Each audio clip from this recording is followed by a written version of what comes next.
Hello and welcome everyone to another Writer Showcase. Always a pleasure to see people here. Hopefully, more people filter in. We're gonna have a good day today. This is a test to see if Writer Showcase works on Fridays, but allow me to bring in my guest. First off, my running co-host.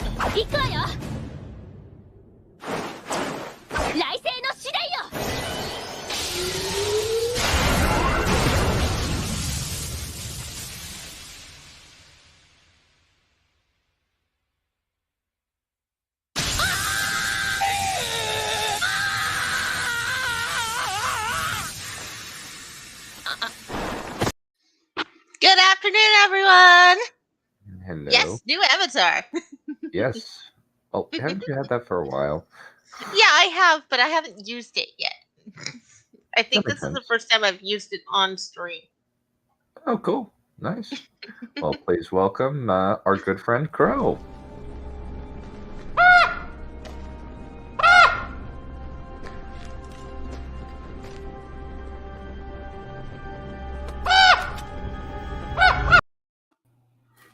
Good evening, everyone. Hello, Crow. Hi, Neph. It's good to see you. Always a You pleasure, too. my friend.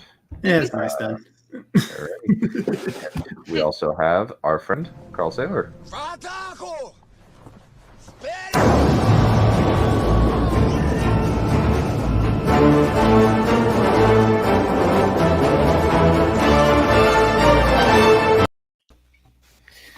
Hello again. Hello, Carl. Okay. Also, can I just say, I'm very disappointed that nobody pointed out that the piece I shared last time was very clearly communist propaganda. We're okay with it. We don't care. Yeah, we don't. It's like I'm wasting my time with you guys. Kind of, yeah. I mean, we it's enjoy fun. being alive, so Yeah. we're not going to go into communism. Anyway, Carl Saylor had some really good stuff to say on our religion and fantasy stream a few weeks ago. Please check that out, and a few other streams, as well as our Conlang stream. I think was one that he guested on. Alrighty, what's a suitable entrance for Mr. Batman? Oh, I think I have one. This one.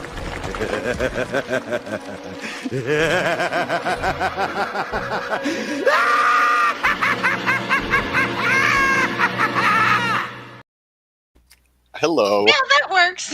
Yeah. He is vengeance. He is the night. He is Batman. And hey, he gets the definitive I Joker am too. Batman. Sorry. Hello. Thank you for the intro. We're accepting a propaganda in this. Oh, we're yeah, ready. New Year. New Year. Yeah, Happy New Year, everyone. Yeah, Happy happy New New Year. Year. Is Новым годом, over. товарищ. All right, and please welcome Count Valerian.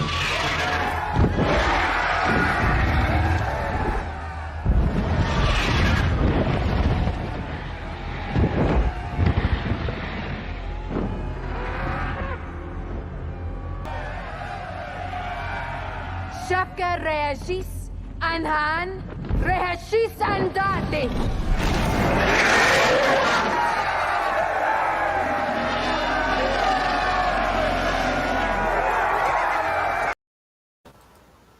You made it. Greetings, Happy New Year, beings. Hello. Happy New Year. Happy New Year. Yeah. Yep. Happy New Year. And yes, the nautical chap was on the Conlang's screen. Yeah. Live screen. That's So- right. Yep. So, okay. So real quick, I'm just gonna. So Carl, when do you have to head out? I have I can go straight till 5 o'clock. Strip? I can go 2.5 hours. Oh, wow. nice. Okay. Earlier this time, so I can stay the whole time. Okay. Cool. I'm just gonna quickly. I think since he's not gonna be. Since his submission is really, really short, and that way he doesn't get lost in the shuffle, I'm just going to read Mothmaster's submission because it's tiny. It's like, if you pay. It's like 3 or 4 paragraphs long. Ooh, welcome to Face the Figure, a new person in the chat. Welcome. Glad to have Hi. you. Hello. Greetings. Yeah. So I'm just gonna read his out, including his intro. So, hello, my name is Mothmaster, and I've been writing for little stories for over 10 years. But Oh, hey. Hello, It's Mothmaster. Mothmaster. Hello. So it's Yep. you. Yeah. But I've never really shown them to people as I normally draw or animate them. I enjoy writing because it helps me vent my ideas, as I have an extremely active imagination. I'm hoping to one day publish some of my works. The story that I'm currently working on now is called Forge Master, and it's basically how the Moss, which we know in IRL are rather defenseless, that learn to defend themselves by forging weapons and armor. This is achieved by gathering jewelry and metals from giants, also known as humans. The book is written as though translated from their language, so the words are deliberately misspelled. The idea came from someone's pet moth that was rather warlike in nature, and I've made a few illustrations of the moth holding a sword and having armor on. Some of the writing in Forge Master may sound repetitive or too good to be true, as it's told through a folklore perspective, or as though someone telling the story to their children. Because of this, the book is very short, only 9 pages in length. The passage is from... This is a passage from the first page telling about the Forge King Yalasir. How have you heard of the Forge King? His name was Yalasir, meaning great sword in our tongue. His fearsome powers touch the hearts of all within the great lands. Many revere him as the God King of Mothkind, for he did bestow upon us the most powerful form of defense. Forging, terrifying yet enlightening force, was brought to us through his valiance. His bravery was something to behold, for our youth to look up to, and his craft earned him the name King of Iron. Yalasir was a fearsome being, an immortal of our kin. These holy moths of great strength were granted shining lights behind their heads, beacons of absolute power. The title of immortal is one full of guidance and teaching that shall not be ignored. If one is struck down by fate, their glowing halos will be placed among the stars as a reminder of their lives. It is whispered that even the embracing god of starlight and death, Adath, had taken great interest in the Forge King's craft, but even he dared not strike him down early. And that's the end.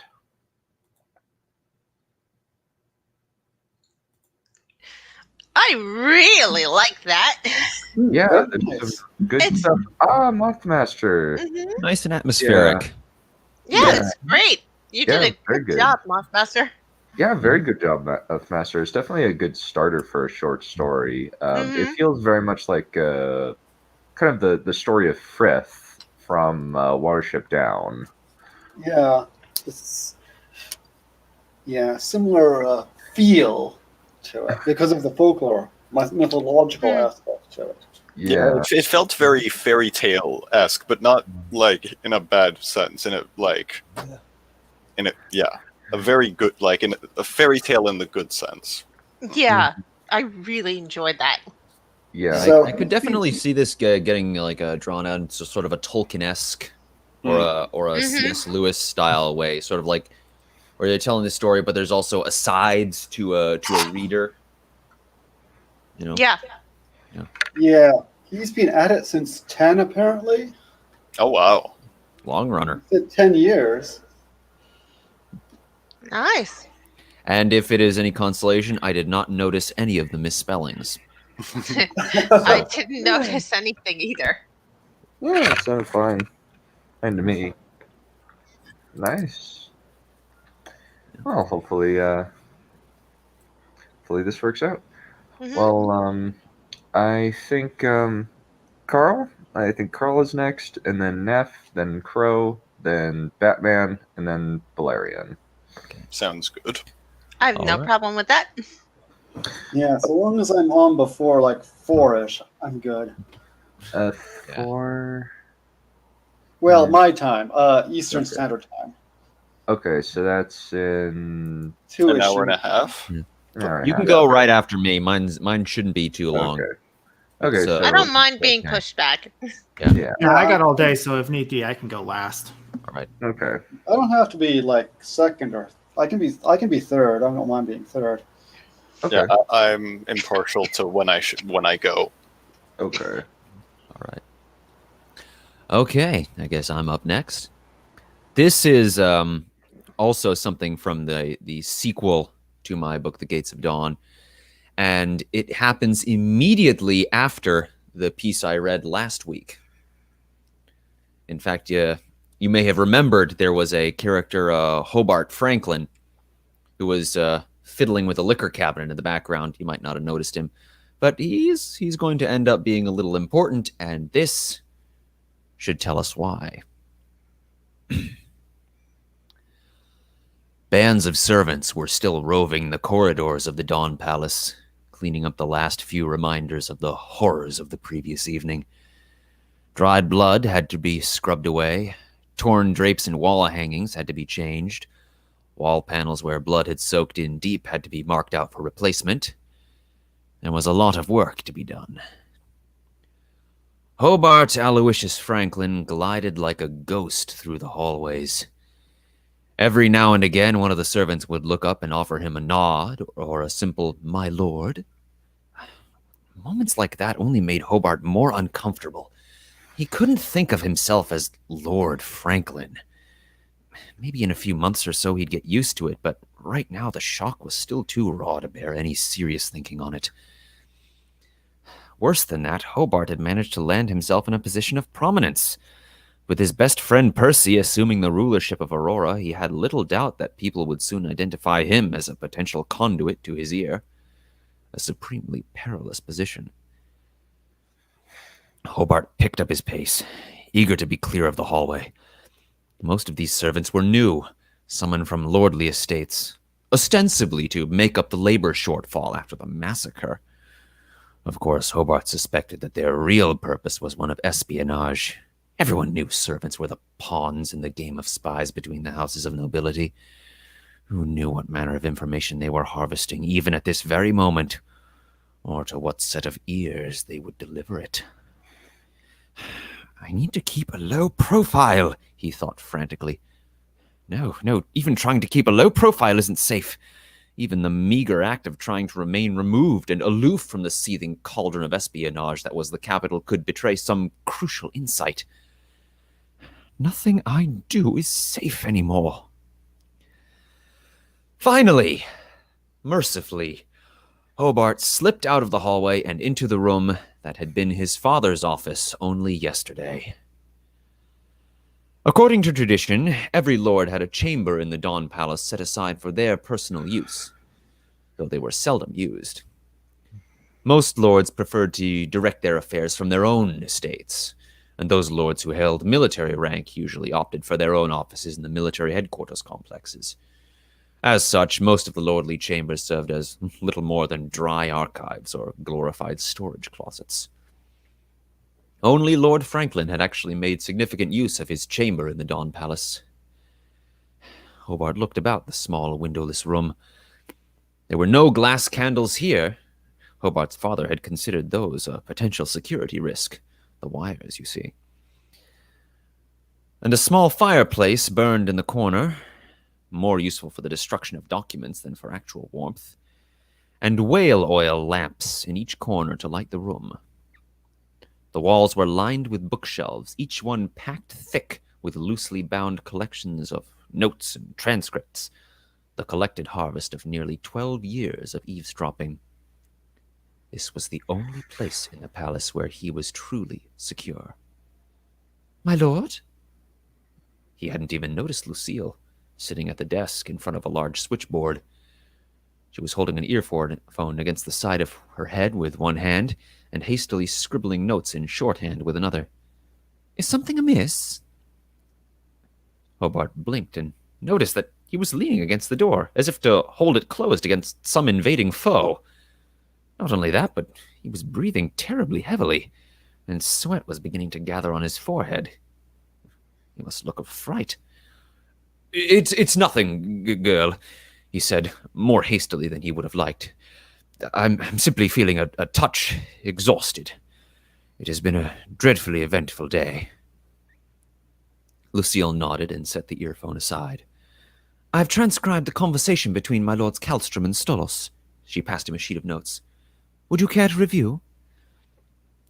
Hobart nodded and took the paper and began reading. He had taken a moment to inspect the listening device in the liquor cabinet when he was in Percy's new office.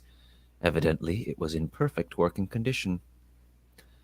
Lucille's transcript was legible enough for shorthand, and it told a curious tale. Hobart didn't exactly know how plausible Lord Kallstrom's new news-by-radio scheme really was.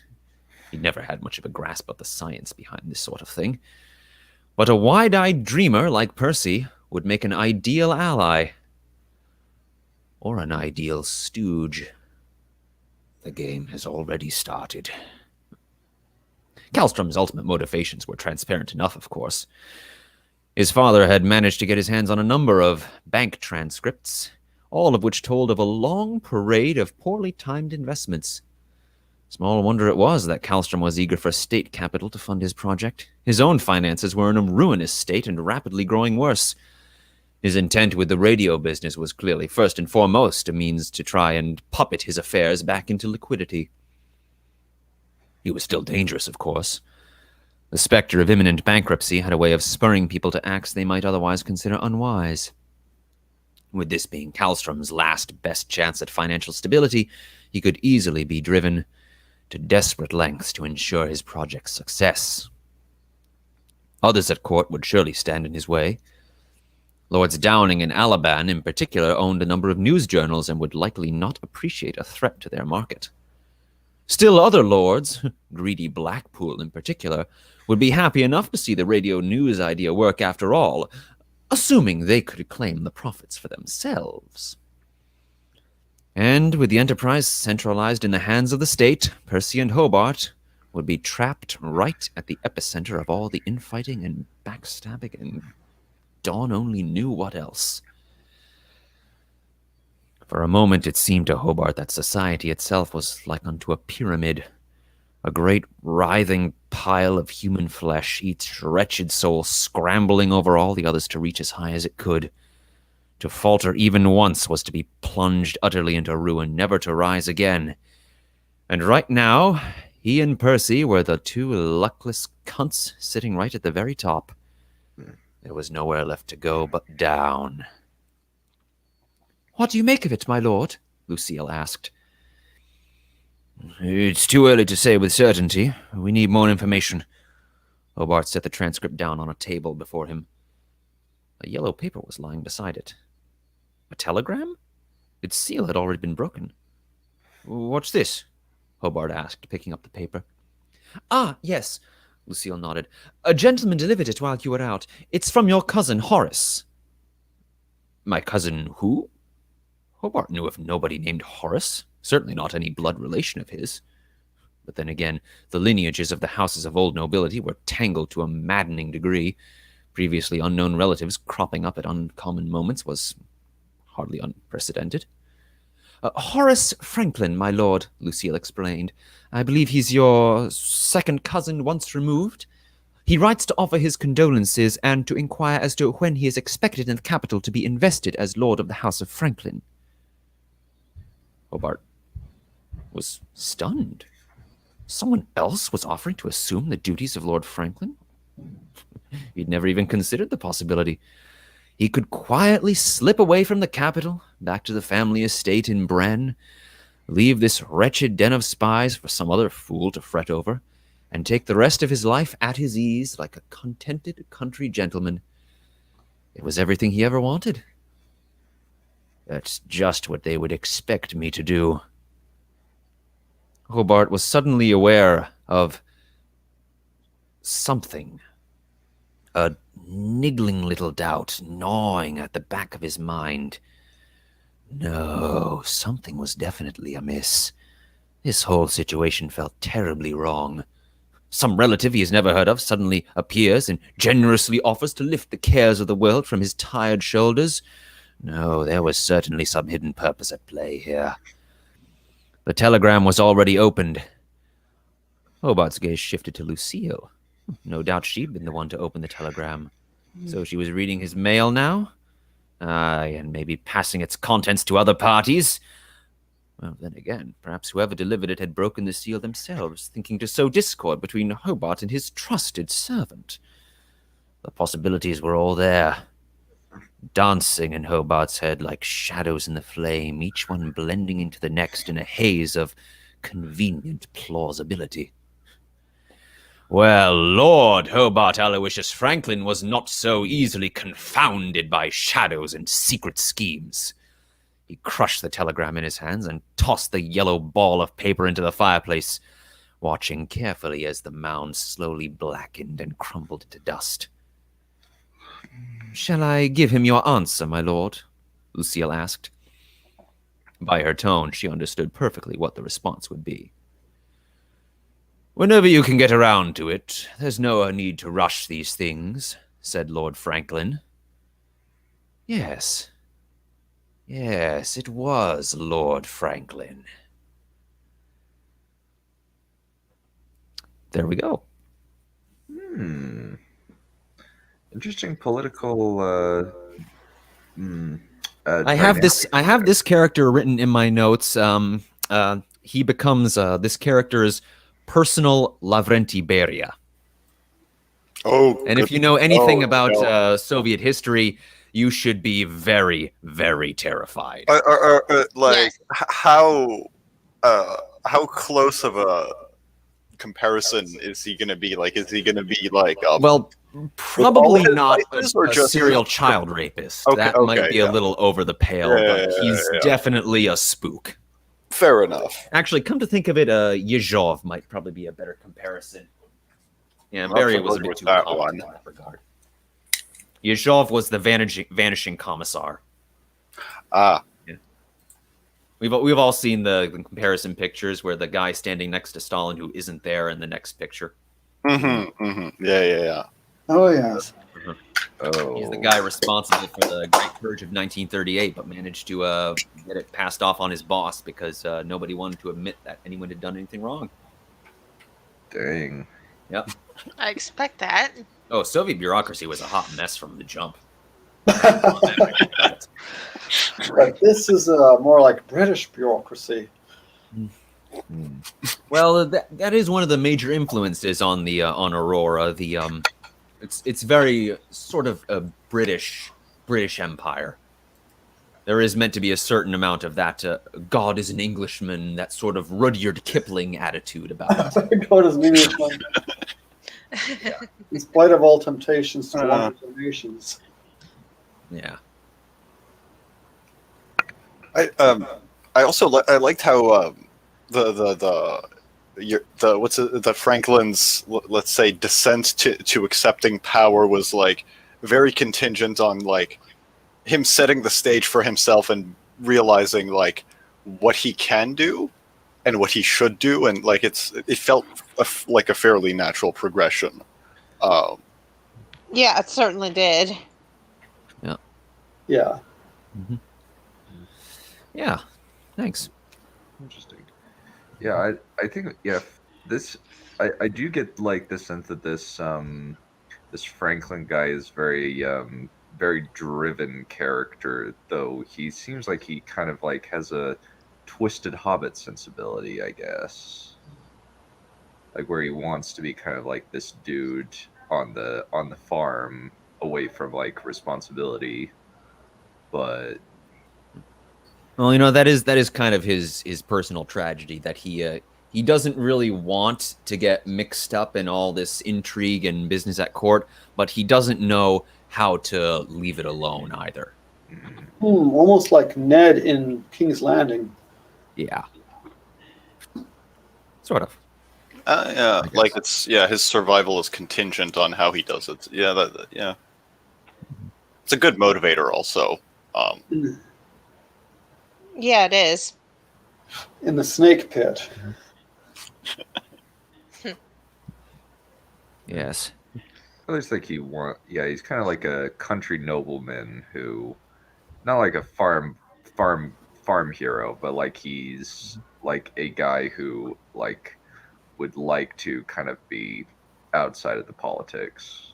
It's kind of it's a neat kind of inversion where he's like a country nobleman who doesn't want to go back, who is torn between wanting to go back to the country and stuff.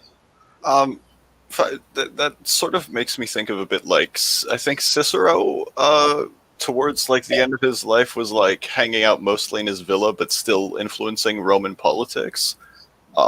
If not him, then like there's definitely some Roman senator or general who did that. So like, I don't know how far you have it. Was it his arc planned along? But like, he could retire, quote unquote, but not actually retire. Yeah, like Japan. I trust this isn't going to be too much of a spoiler, but he's not going to get the chance to retire. Yeah, fair enough. Yeah.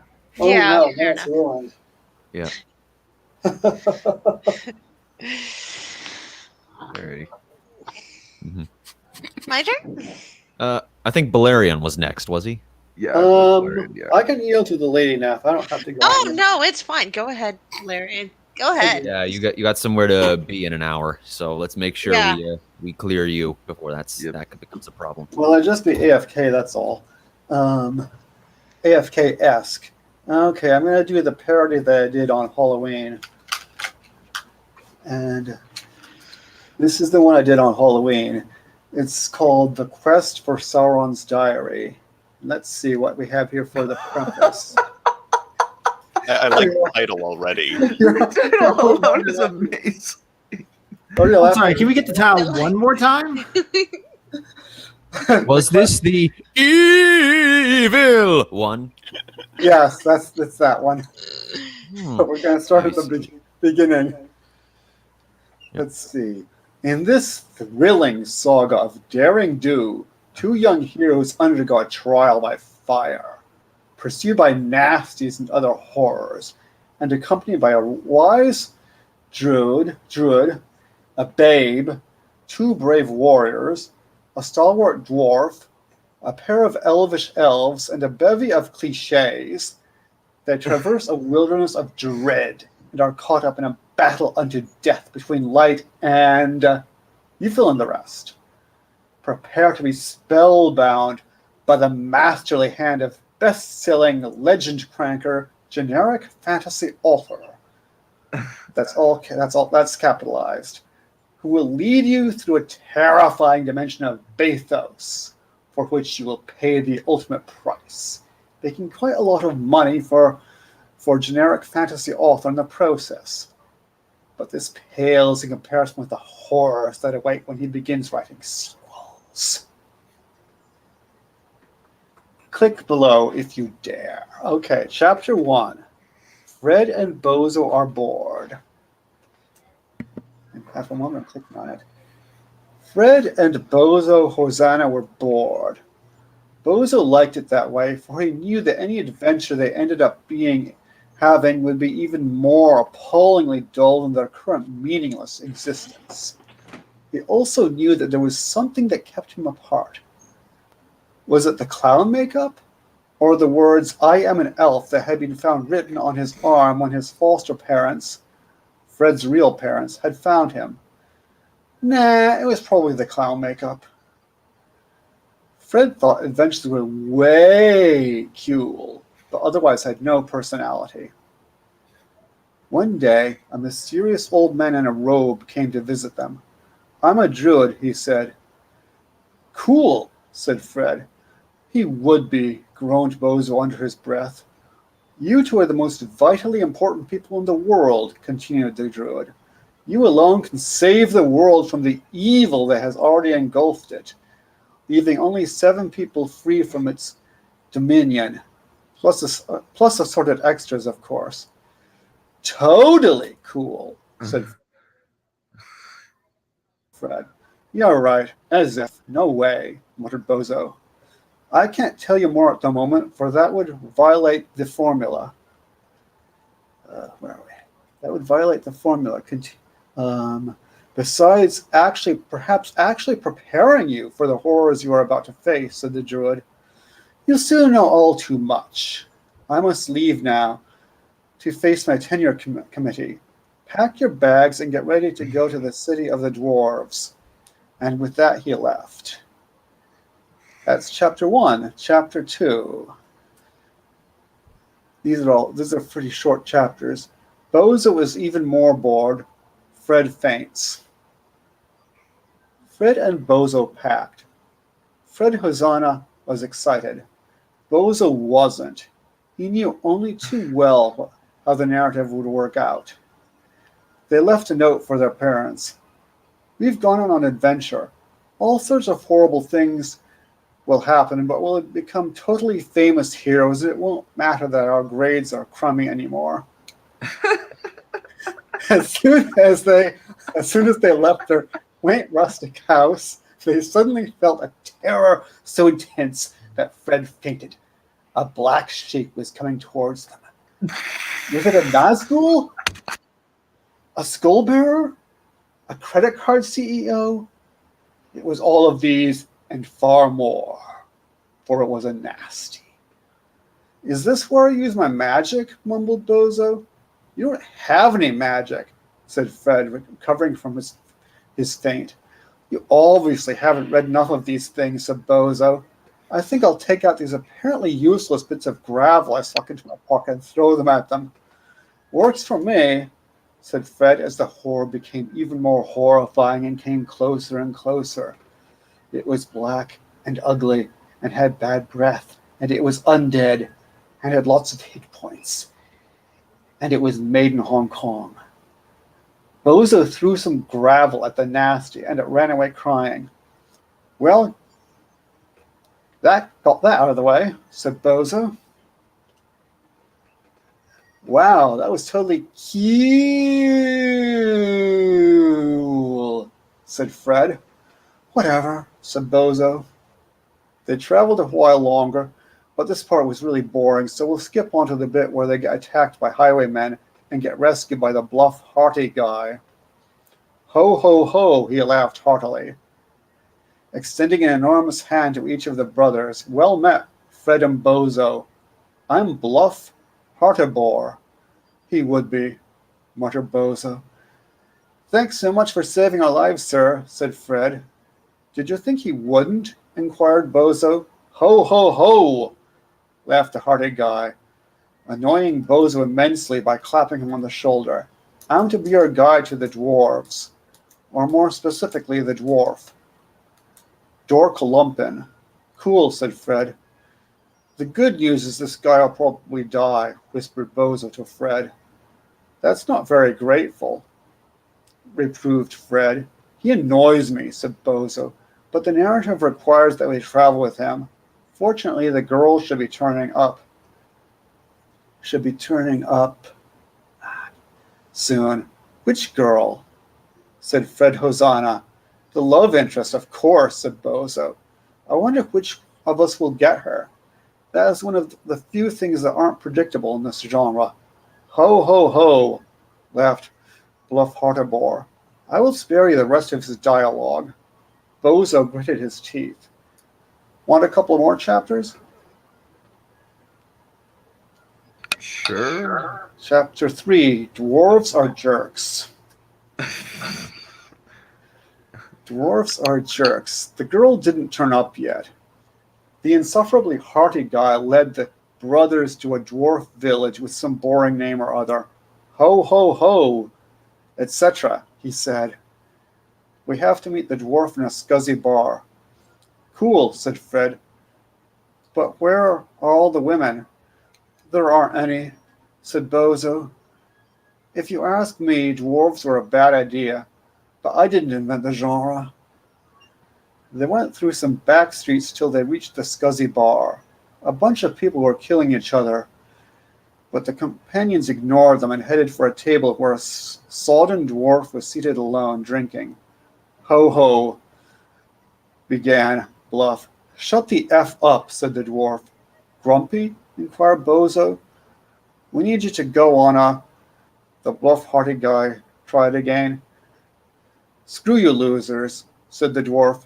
You be polite or I'll beat you up, yelled Fred. Don't bother, said Bozo. He can't help it. He's written that way. He's written that way. Give me lots of moolah now, said the dwarf.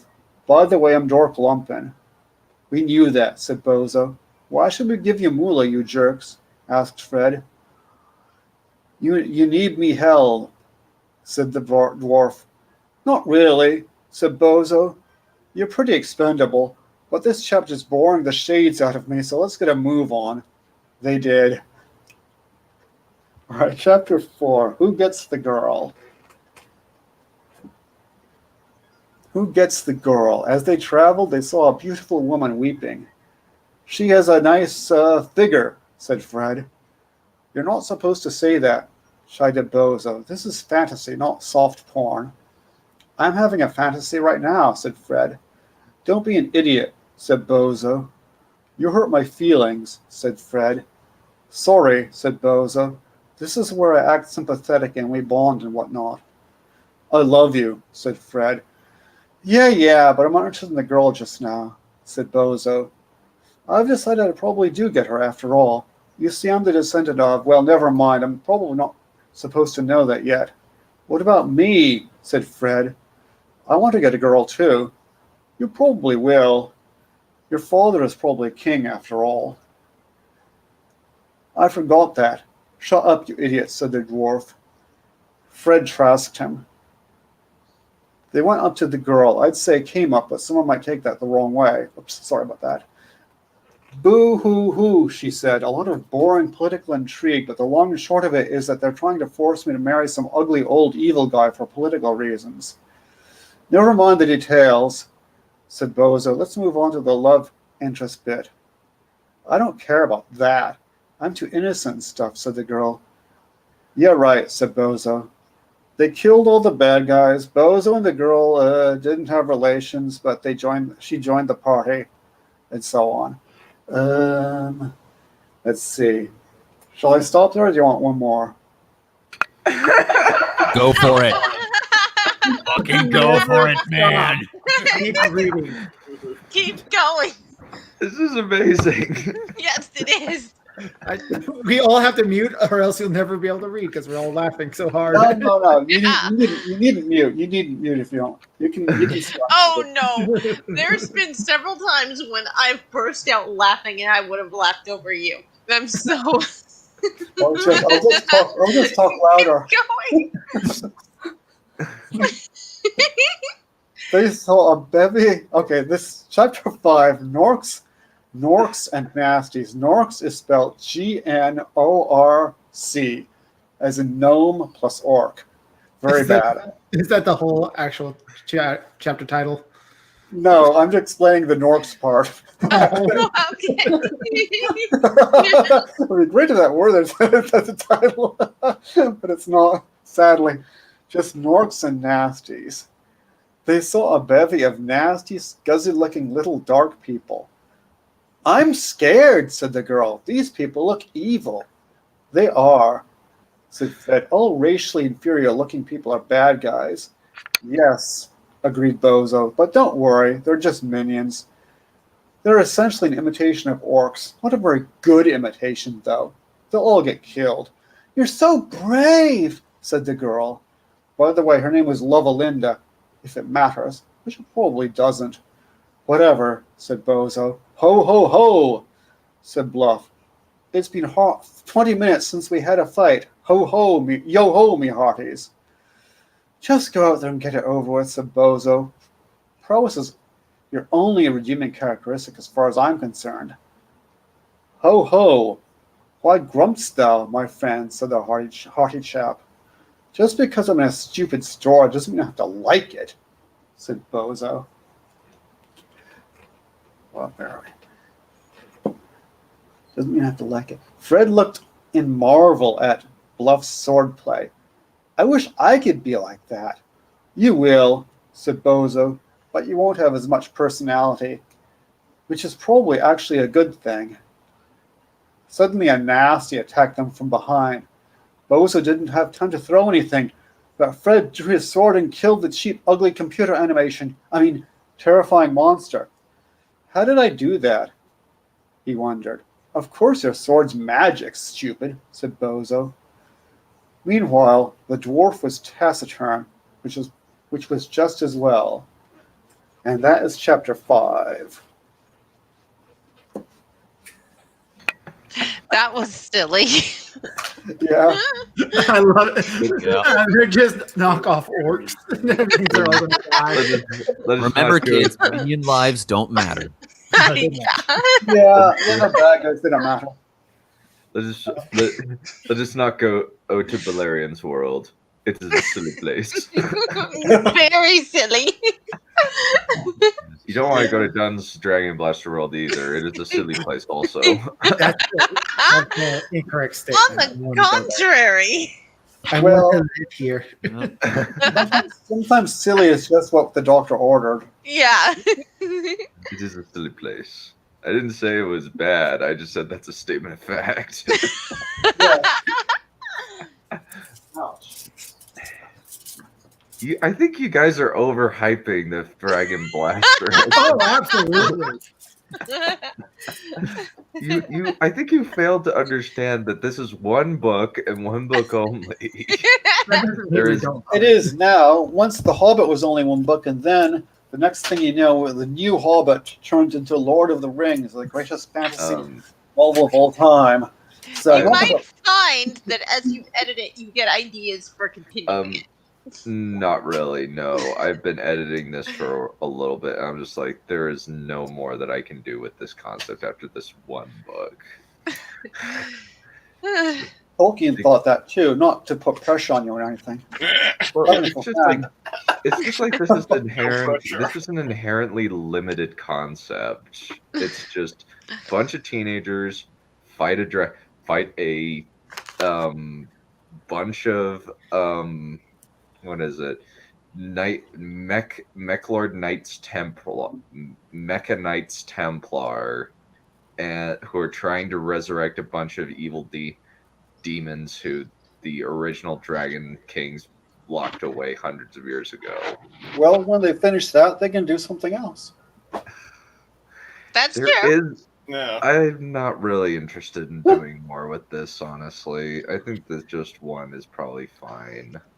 I'm just gonna say that, like, if Power Rangers could get like a bajillion seasons out of super teenagers fighting space monsters, and not space monsters, you know, No, you could probably go somewhere with. you make it, it becomes a hit. You sell off the rights. You collect royalties from it for the rest of your life, and you enjoy books you actually like writing while being financially secure. Yeah, exactly. And you have video games based on it, and you have someone who comes along and adapts it and says, And then eventually Disney buys it and ruins it. they're so confident that you convince them that they can do a good job of it, and then whoops, then it falls into rule. Whoops, sorry. Yeah. Let's be honest, nobody cares about this but us. That's Yeah. true. Well, it's Well- just like kind of you're at this point, kind of you're all the only people I care about. So you're the only people in my audience that I am aware of. C.S. Lewis was Tolkien's only audience for a while too. Yeah. The only good book adaptation that Disney has ever done are the Chronicles of Narnia movies and John Carter. Those are the only ones that are good. All of the other ones are pretty bad. Like they So ruined. Pinocchio, you don't think Pinocchio is good? Oh yeah, I forgot about Pinocchio. Pinocchio is pretty good. It's not the book. No, it's not the book at all. Yeah, the book's weird and twisted. Very and weird. Long. Like lots of terrible twisted things happen in that freaking book. That book is creepy as the blazes. Well, I mean, Yeah. the Disney version is pretty creepy. Like when you get to the island where like it's turned into things. What are they called? The donkeys. Athens, you know, donkeys. There you go. Like that's scary. The book's creepier. The book's way creepier. That's Not surprising, but also still unsettling. Yeah. Yeah, it's very creepy. It's been decades since I read it, but I still remember how creepy it was. Mary Poppins. I don't like Mary Poppins. 101 Dalmatians is fine. Is that not based on a book, 101 Dalmatians? Yeah, it's based Yeah. on a It book. is. There's the Jungle Book is based on. Yeah, that wasn't too bad. Yeah, the Jungle Book's Mary fine. Poppins was pretty good. I haven't read the book though, so I can't. I know the Nanny McPhee movie is better than the Nanny McPhee book. I hate the book. My whole family read it. We frickin' hated the book. Which book again? Nanny McPhee. I like the movie. The movie's infinitely better. Oh, okay. It's, something. But Disney's Disney irreparably ruined the Chronicles of Prydain, so now it's never going to get an adaptation, and that makes me so angry. So I didn't miss out when I didn't go and see that film then. Back when it No, came out in the 80s, I didn't miss out. That's good to know. no. Wait. There is a thing. Technically, Disney adapted it, even though Disney was not really responsible. But the Infinity Gauntlet saga was better in the movies than in the source material. That is true. That is Yeah. definitely true. Yeah, I gotta say that was much better. I hear a number of nerds cry out in anger. I mean, like, there's only so much mileage you can get out of "I Want to Bang Death," but that says no. Yeah, that's true. What the? Did you say what I thought you said? Yeah. That is why Yes. Thanos wants to get the gauntlet in the comics or in the original. Yeah, he wants to bang hell. Oh, that sounds like a riot. Not the Alrighty. place. The And goddess. then when she Oh, goes and well, decides to remind him what consent is, he throws a hissy fit and decides to kill everyone else Yep. Oh, until but then Captain she gets America them all. saves the day. But then she gets them all because she rules the Kingdom of Death. So if he kills all these people, then she gets them. So it's kind of self-defeating. Well, it's like he's doing it as like an ode to her, but she's not impressed. Okay, Yeah. okay, we won't be there. You'd be like, "Screw you! I was gonna get those people anyway. Yep. If anything, you just screwed up my schedule. Yeah. Freaking something dude like bros, I tell you." Yeah, so annoying. Okay, my turn. Yep. All right. Okay, so this is Legend of Zelda. And it actually takes place in a fandom of the fandom. It's called Linked Universe, which means that there are several links working together, and they are all called by their hero titles. So, I'm going to start with the first one I wrote, which I've called A Quiet Moment. It had been about a week since she and the Zeldas had finally found out where Dark Link had taken their links to and had executed a successful rescue mission. All 9 of their boys were a mess. Malin looked to her left, where Wild was helping her prepare lunch for the day. Wild had always enjoyed cooking, as far as her husband knew. He was very good at it, too. It should be all right to leave him to it and check on the rest of her boys. Silently, Malin shook the excess water off her hands and left the kitchen on silent feet. Link was in their bed, knocked out and fast asleep, with Lullaby looking after him, so that he would have someone there to reassure him that he was home, and that no, this was not another hallucination brought on by Dark Link. Link would be fine. Who should she check on first? Warriors was in the guest bedroom, lying in one of the beds with the bandage wrapped tightly around his head. He was supposed to be asleep. Sky was also in the guest room sleeping. The bags under his eyes were just enormous. Sun was only waking him to eat, which Malin approved of. The poor kid needed his sleep badly. Poor Hyrule was also sleeping under the watchful eyes of Dawn and Aurora. He had no magic left. She really She really should go to Kakariko and bring home some blue potion next time she's out. Legend was in the living room, sitting in his wheelchair, probably reading a book or practicing on one of his many instruments. He'd be fine, just so long as he didn't get up. Wind hadn't been in Darkling's tender care for very long, so he was out tending to the animals. Twilight was supposed to be helping, but she would not be surprised if her descendant was hiding in the horse barn spending time with Epona. For she wasn't sure where Four was. She just knew that Dot was with him. It didn't surprise her that the colors that made up Four were having trouble merging back into one, or staying that way for very long. Malon's hands balled into fists as she thought about what the last few months had been like for them all. Link chained to a wall, unable to do anything for their boys as Darkling hurt them, turning their descendant into a pet. A pet! Her fists began to tremble in pent-up rage as she thought about it. Wild, forced to hurt his brothers, or he would be on the receiving end of that reflection's ire. Warrior, forced to come up with ways to hurt them all, and to help plan out the torture they had endured. Legend had been turned into a mermaid, and Darklink, that absolute, unmitigated bastard, had pierced his skin with metal and ribbons, while periodically trying to suffocate him and forcing Wild to help. She killed that pale imitation too quickly.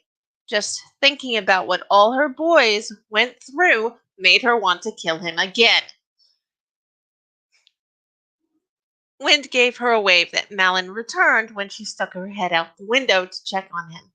Not seeing Twilight, who should have been helping him, she left the house and made for the barn. Sure enough, Twilight was giving her old Epona a brushing, his hands trembling. "Twilight," she called. Her voice startled him, and Twilight gave off a very wolf-like whine as he spun to face her. "Malon?" he asked weakly. "It'll be all right, Twilight," Malon reassured him gently. "Come sit with me." That was the wrong thing to say. The brush in Twilight's hands fell from numb fingers as he mindlessly followed her to a bench off to one side and sat at her feet. Malon felt her ire rising and pushed down ruthlessly. Twilight was likely to think she was angry with him, which she wasn't. Malon reached with her hands, going slowly as Twilight's eyes followed them. With one hand she kept his cheek, and with her other she started to comb her fingers through his soft hair. He trembled, staying quiet as his eyes slowly closed, enjoying the feeling of her hand in his hair. He had already faced so much. His adventure was over. He should have been able to go back to as normal a life the chosen of Baror was allowed to have. Instead, he was here on another quest from Hylia. "Will it ever get better?" Twilight asked in a voice Malon had to strain her ears to hear. "Yes," Malon replied. "It will. I don't know how long it will take, but it will." Twilight fell silent again as he leaned forward and rested his head in Malon's lap. "I don't want to do this," he said, his brilliant blue eyes opening to look up into hers. "I don't think I can." "Mama." Malon nearly froze.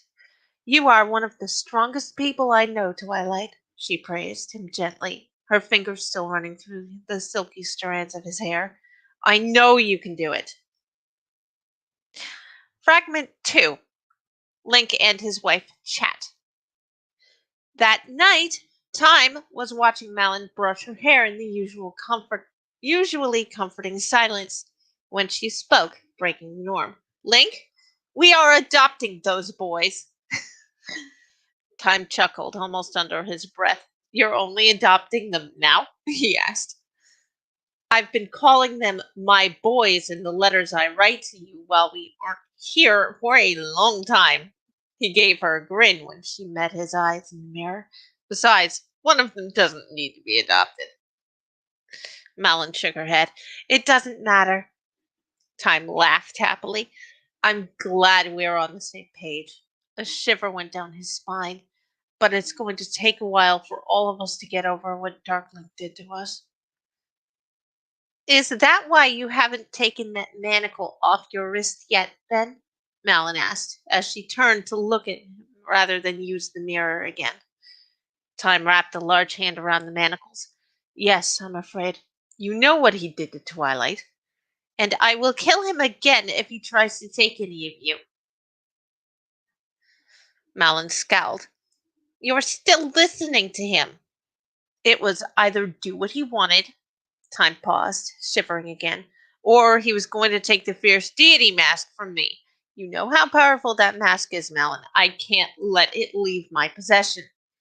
Malin stood. Come here, Link. Time shook his head as he stood from his seat on the bed and held his hand out to his wife. Malin blinked in confusion when she was able to easily pull the manacle apart. It wasn't locked? Time shook his head. It was a test to see if I would leave it on or not. He explained. I tried to open it the moment he left my cell, and was also quite surprised when the clasp came undone with very little pressure. He shrugged.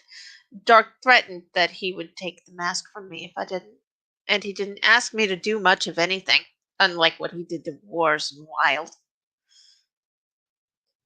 What did he make our boys do? Malin asked, in a scared tone. I haven't found out much, Time said. Wars has a journal full of schedules. I don't want to know, do I? Malin asked. Time shook his head. No, you don't. He could not get the torture schedules out of his head. He knew that Wars wasn't planning on actually doing anything. Wars had said as much when questioned. The fact that Darkling had made Wars do it left Time feeling cold. That Wars was still doing it, even after they'd escaped, was worrying. Not nearly as concerning as what some of the others were doing, but still bad. Time sighed. I'm worried about them. I'm worried about all of us, he said, reaching over to touch Malin's hair. Sometimes he wasn't sure if any of this was real, but looking at Malin in this moment, he didn't care either way. And fragment number 3, which I called Wild Time with Father. Wild was carrying a hay bale to the horse barn when he noticed Wars watching him. His expression twisted as his gut rebelled against him. He and Wars had been walking on eggshells around each other since that spar-turned death match. Wild refused to blame his friend, his brother, for what happened. Dark Link was the one who had forced them to fight for real. Unconsciously, Wild flexed the fingers of the hand Wars had cut off. It now felt as if his lower arm and hand were asleep, which meant that he would eventually regain complete feeling in the limb. Wild trusted Wars. They'd had to do very unpleasant things to keep Dark from hurting them. Wild still had nightmares about having to put his fingers in Legend's gills, had nightmares about being sent into what he called night mode in his head. Wild didn't remember hurting his mentor, Time, or any of them. Not that it helped. If anything, not knowing made the nightmares even worse. Darkling's nickname hadn't helped matters either, especially since Wild's self-confidence and self-worth were already shot to hell. He did not need to be reminded that he died and had to be revived 100 years later to fix his mistake. Wild shut his eyes against the tears welling in his tear ducts. No, he didn't need to cry. Not here. Wild forced the doors to the barn open and flung the bale of hay into the pile in the center. Not seeing anyone around, Wild collapsed to the ground and wrapped his arms around his legs. letting out a soft wail. He heard the quiet footsteps in the hay, but ignored them. He wanted to be alone, but he was too deep in his misery to care who saw him. His head shot up when he felt someone sit down in the space next to him. You okay, Wild? Wild bit the inside of his lips so hard he almost bled. Why did it have to be time that found him? I think I'll be okay, he replied, not daring to look up at the man. He leaned forward, burying his face in his knees. Wild. What is there to say, Time? Wild asked. Dark. He took a shuddering breath. Dark forced me to do. I don't remember. It's going to get better, Wild, Time said gently, wrapping an arm around Wild and pulling the smaller hero into a hug. Wild trembled for another moment, his breath hitching. He couldn't hold it in anymore. I can't. He let out a shaky, heart-wrenching sob, and a moment later had been pulled into Time's lap. I can't do it anymore, Father, he said in a tiny voice that Time had to strain his ears to hear. Oh, Wild, Time said in a gentle voice as he began petting Wild's hair. You won't be doing this alone. We are here to help you. And that's it. Very nice. Interesting. So, yes, I'm a sucker for found family. I can't imagine why.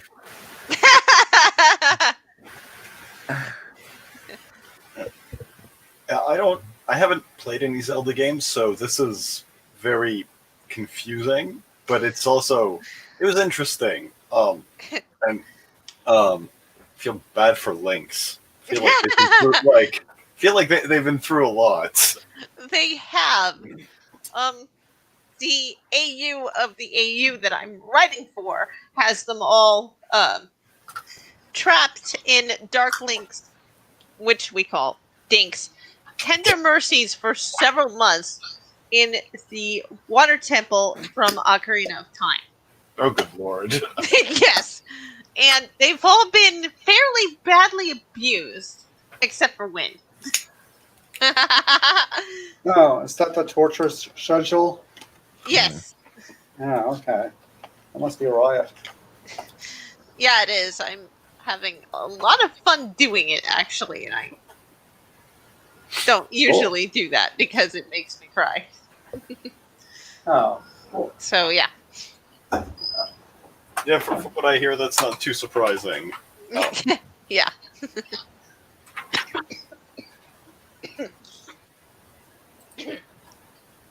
Okay, I believe it's Dr. Crow's turn. Mm-hmm.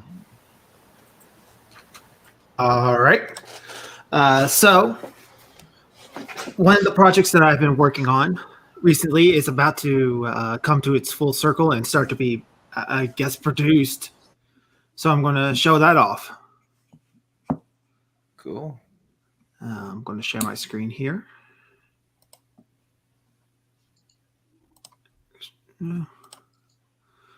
So I have been working on a comic strip called Smoke and Mirrors. It's about a magician couple, a cat named Smoke and a rabbit named Mirrors. They run a magic shop, and it's just the little hijinks they get into, just like something you would find in a Sunday morning paper. Oh, nice. That's actually really cute. Yep. The art is done by Blue Teddy Narrations. Some of you know her. She's on Dun's Discord. She's done a fantastic job of bringing the characters to life, and I'm going to show off the work. Cool. All right, so this here is the first one. As we get to see Smoke, he's got with his handkerchief, and Mirrors is watching him. He turns the handkerchief into a bouquet of flowers for her. Aww. Yep. Turns out to be a prank as he splashes her with water from it. That's when we get the response. I made that just for you. I call it a hairspray. Womp womp. Wah, wah, wah. Good joke. I approve. The puns, let them come. That was funny. Let's see here. Most entertaining. Rich in irony and most satirical. Yes, that too. I assume that nobody here has ever heard of our good friend, the movie Zardoz, right? I don't think so. Yes, I have had the fortune or misfortune of witnessing what you speak of. That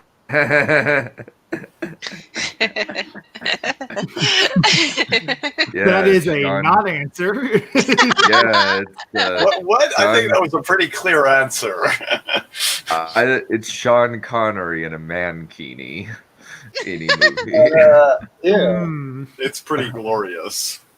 What Yeah. age is Sean Connery?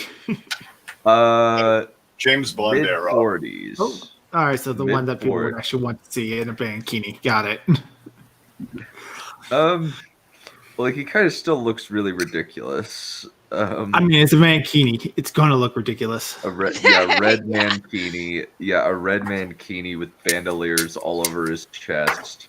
And they include the line where this talking statue had yelled, "The gun is good, the penis is evil." All right, here's the second one. Here we have them setting up a box of stuff. Smoke's talking to her. Oh, is that some awful prank to get rid of me? Mears is like, nope. Just some deck of cards. I wouldn't ever hold a grudge. She gives him a kiss on the cheek. Can you get those on the top shelf for me? Love you. Sure, thanks, sweetheart. Love you too. And on his back, she put a big dummy sign on. Oh, that's so cute. Yeah. So at least it doesn't say kick me. Yep. Yeah, at least it doesn't think That's good. I got a couple more. Go for it.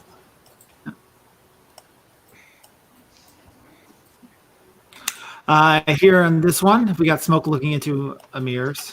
Hold on, I gotta wait for Dunn to share the screen because Yeah. there you go. We got Smoke looking into mirror. Looks like I put on some weight. That's it. I start my diet today. Mears comes in. I just baked some of my granny's famous cinnamon and chocolate chunk cookies. Want one? well, There he is with 2 cookies in each hand. Tomorrow. I start my diet tomorrow. Yeah. yeah. Tomorrow, I'll diet tomorrow. So to speak. It's the theme song of the new superhero, the Procrastinator, coming to save the tomorrow. I was thinking that If my schedule permits. Yeah, this is just, it's adorable, Crow. I was very thinking that it's the latest Doofenshmirtz Evil Incorporated invention. The Procrastinator. I'll finish it tomorrow, Perry the Platypus. Promise. I actually hate that show, but I still quote it. It's so weird. Why? That show's perfect. Well, you don't have to like it to think it's got funny quotes and use them. Yeah. I just cannot stand the formula. I just don't enjoy it at all. I got a couple more if you want to see them. Okay. And then I got, Yeah, sure. we'll do this one next. So here we have the 2 couples sitting at a breakfast, getting ready for today. All right. Smoke is looking at a newspaper. Bad news, bad news, bad news. Mia's like, what's wrong? Seems like everything in the world has gone mad. Everything has to be dark and gritty. We should make them laugh. Comedy, that's exactly what the people need. The Mir's response is, now if only you were funny. Burn! Ouch. Ouch. Call the cops. There's been a murder. I'm a big fan of his face right as he's being told this. Yeah. My favorite little detail, Blue did this on her own, and I like this detail, is the breakfast, Mirrors, pancakes just getting smaller and smaller every panel. Yeah. And I got one more if you would like to see it. Yeah, sure. Go Sure. ahead.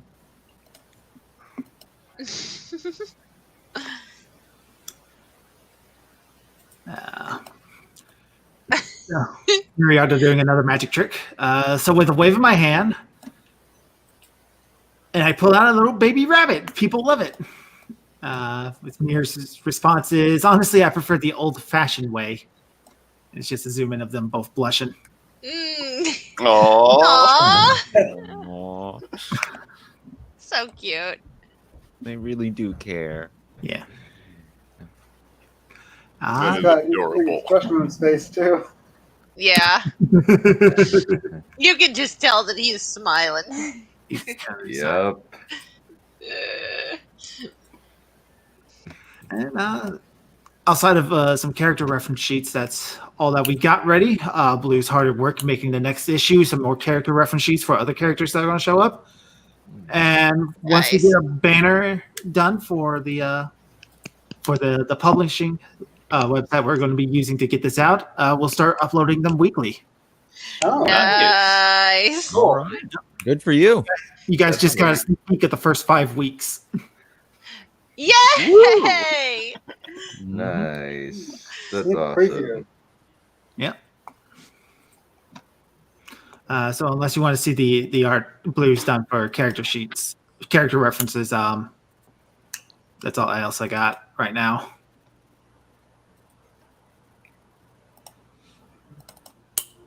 We got time. All right, I'll show off the character sheet so I can talk a little bit about the characters, I suppose.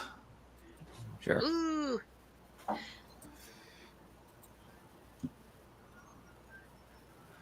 Let's see. Let's show this one first. So this is the character sheet for Mirrors.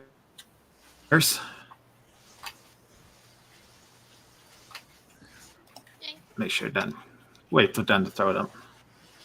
Mhm. Alrighty. And So this is the full character sheet for Mirrors. Having her do this. So we wanted to make the designs as simple as possible for Blue to constantly redraw. And so we got Mirrors being a white rabbit wearing a black dress. In any colored formations, the bow and the little gem stone that hangs from her necklace here Aw. will be red if we ever do anything colored with it. It's the little gem right here.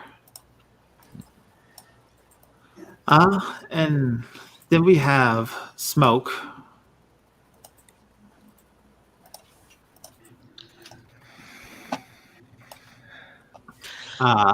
So he's typically predicted with a cane of some sort. He has 2 different colors, a white one and a black one. Got him with the sort of classic magician's look, white suit and hat with a red ribbon and a red bow tie if we ever do colors. Uh-huh. And we try to promote a more magic feel. So with his tail, we specifically put a white cap there at the end to make it look a bit like a wand. Ah, that's Very clever. yeah, that's I like it. clever. that is very clever. I That's- like it. They're cute. They are adorable. She's done a wonderful job of getting everything put all together. And I write the scripts and put those into her. We got 12 scripts written out for 12 comics right Oh, now. nice. We got 5 of them done, with Blue going to be working on more after the holidays are over. You don't need to address me. You don't need to tell me your progress. You're telling the whole crew. Say I am. we've got 5 of them in a stream team, not 5 done. Yeah, but we're nobody though. I can't wait. You're gonna have to provide a link for when you start posting them. Oh, I absolutely will. Hmm. Yeah, and that's that. Cool. I look forward to reading this comic. Yes, me too. Yeah. I'm glad you guys really like it and find it adorable. Yeah, this is good. Mhm. This is Very good stuff. I like it.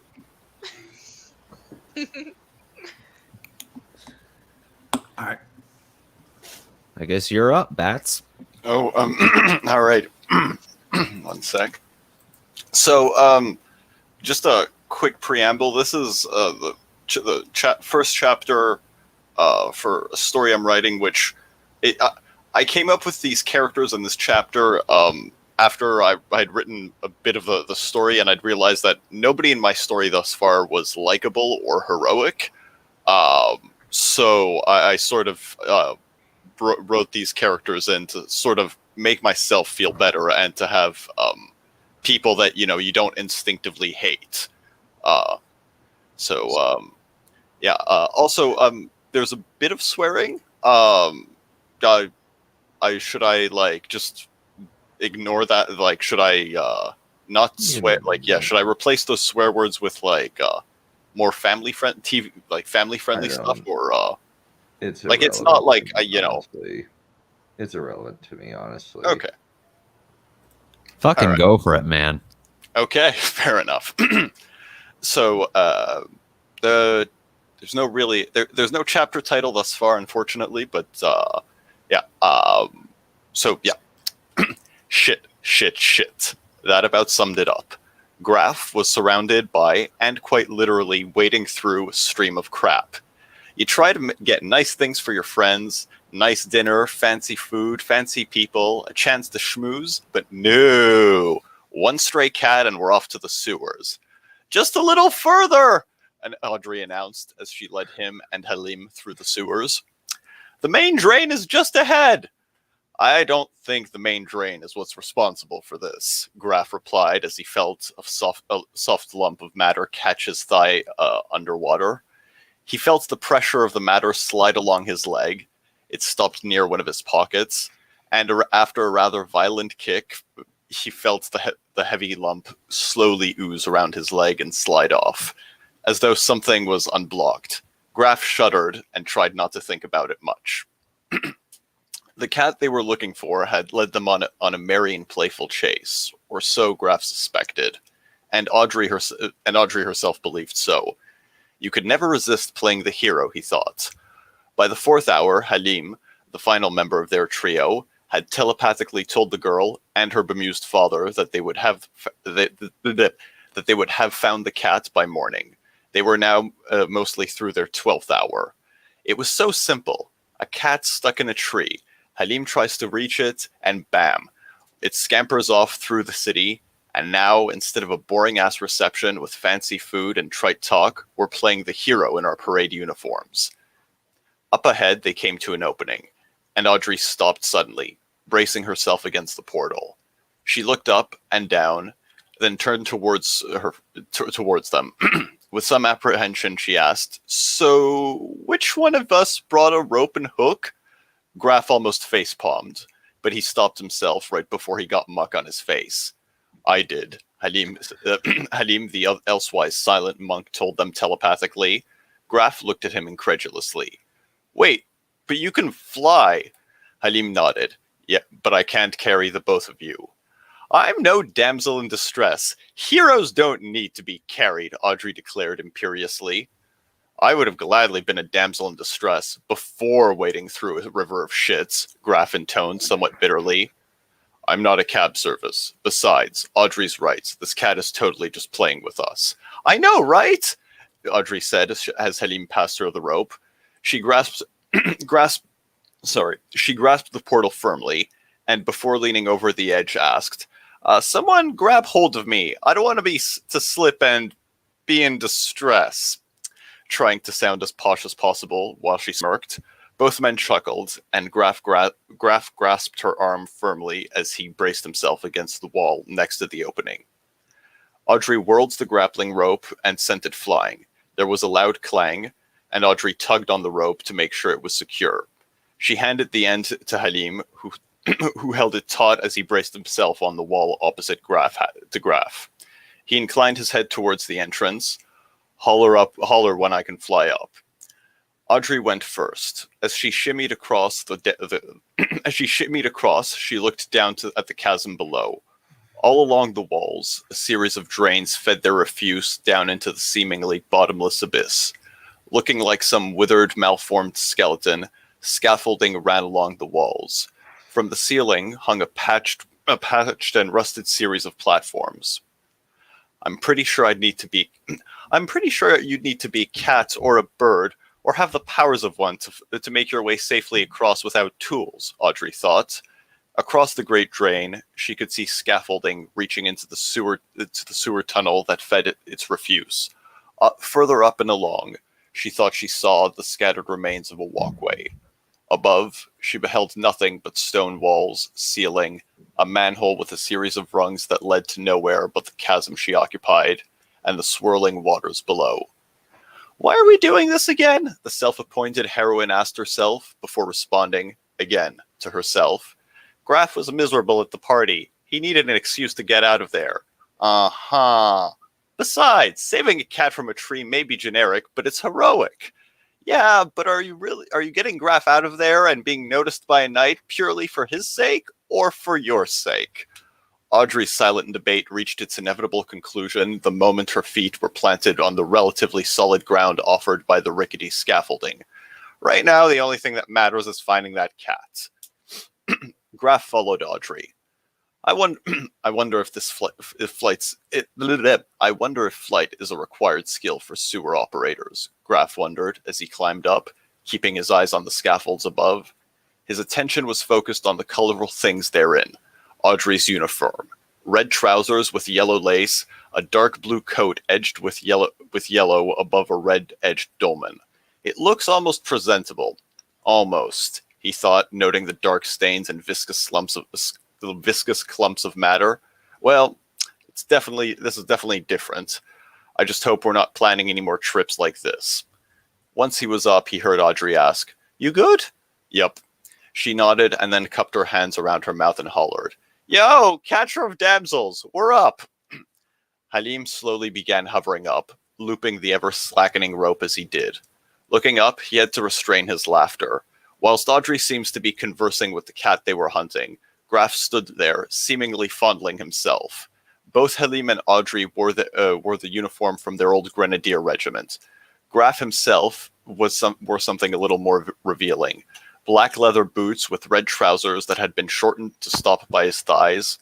His red and blue barrel sash was unchanged, and above he only wore the same open dark blue coat as Audrey and himself. However, its sleeves had been shortened to the upper arm. Soon enough, Halim finished his ascent. Friends. His grope and grapnel coiled and stored. The cat had been waiting for them at the top level, at the foot of the ladder. It cocked its head to the left as they approached, meowing as Audrey clambered up. Really, I don't appreciate the suggestion. I don't have all day. As the most exposed man of the gang reached the top, he began patting himself down. A cold chill ran down his back. Something's missing. He began patting himself down a little more attentively. Where the hell is my cleaning bar? Well, it's not my fault you decided to go sewer swimming, Audrey told the cat. Graf patted his coat. I hope I didn't. Nevertheless, our job was to reach up and catch you and not go down into the sewers. Graf ran his hand along his trousers pocket and felt the soft, mucky residue of a previous encounter. Oh, shit. Hey, Audrey, what is it? Can't you see I'm having this very serious talk with this cat? She asked sweetly. It was about then that Halim reached them. Do you have an extra cleaning bar? I think I lost mine during our... He restrained a shudder, pointing down. Halim almost snorted, and Audrey laughed. They thought, unpleasant, and oh, poor guy, respectively. Each raced to retrieve their cleaning bars. Halim won, giving him his to Graf, and giving Audrey a smirk. She rolled her eyes, released an exasperated sigh as she lent her bar to Halim. Both men then muttered the activation spell and began running the bar over themselves. As it moved, the bar removed the filth from which it was moved over. One thought was on all of their minds. Gonna need a bath after this. The platform they stood on held a ladder that led to a manhole above. The whole thing hung from the ceiling. All around the trio could see the steel limbs jutting down from above, and the ruins of steel panels which hung from the ceiling on meager supports, clinging to the overburdened and aged pillars.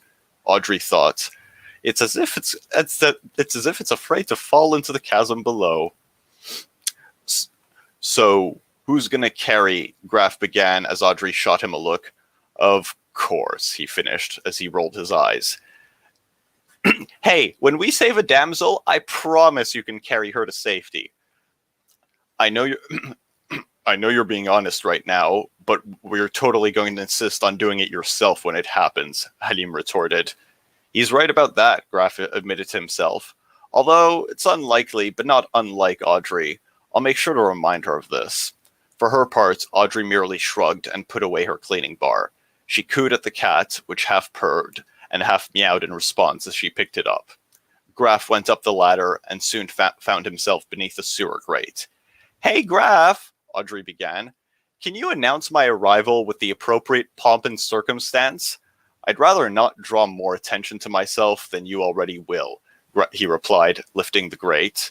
As his eyes saw what lay on the ground, he heard the clink of glass on metal, the distinct crack of something fracturing. He quickly closed the grate as quietly as he could. The cat purred impatiently. What is it? Audrey asked, equally impatient. Graf looked at the manhole, closed his heavy-lidded eyes with a sigh. I so don't want to deal with this. He looked down at his friends. Someone left bodies down there. There was controlled blood stains. Audrey's expression darkened. Her voice took on a heavy, almost quavering timbre. Did you interfere with anything? Controlled bloodstains usually means one thing, she noted. Yes, there was a vial above the manhole cover. It fell and cracked. I'm not sure what condition it's in. Audrey was silent. The cat seemed to understand the gravity of the situation and had likewise remained silent. A thought went through all of their heads, which Halim spoke. Fuck. Shall we then? Graf asked. Swiftly and silently, Halim said as the cat purred softly in agreement. Graf lifted the manhole and climbed up, followed by the cat who bounded up from Audrey's shoulders. The self-proclaimed heroine came next, followed by the floating monk. That's the break. Very interesting. Very good. Interesting. I am a little unclear about what the time period is meant to be here.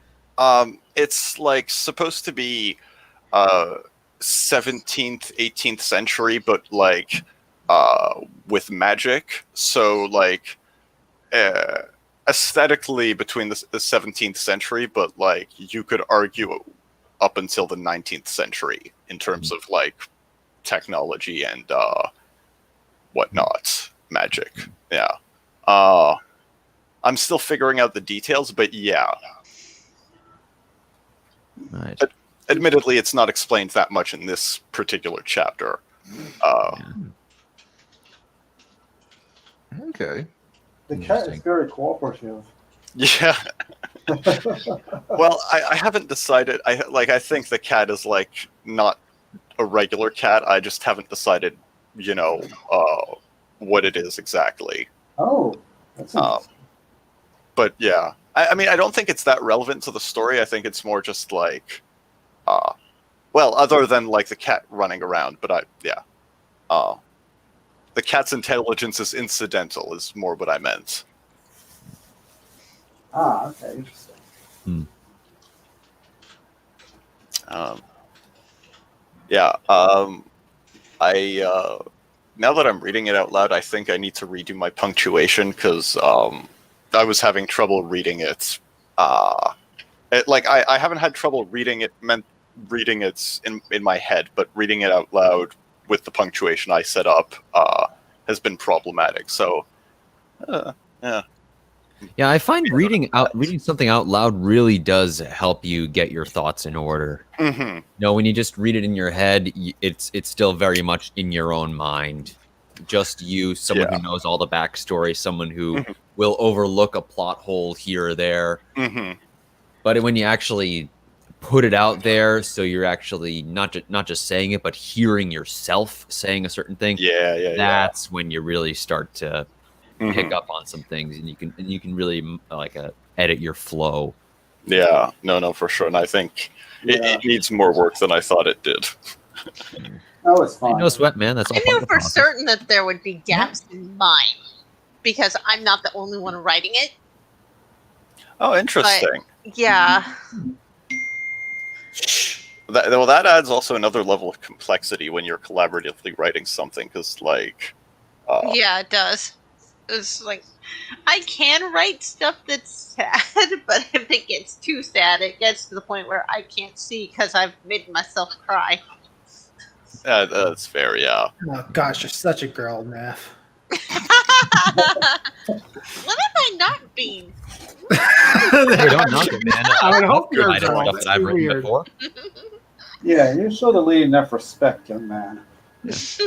I'm married. I don't have to show any other woman respect anymore. I'm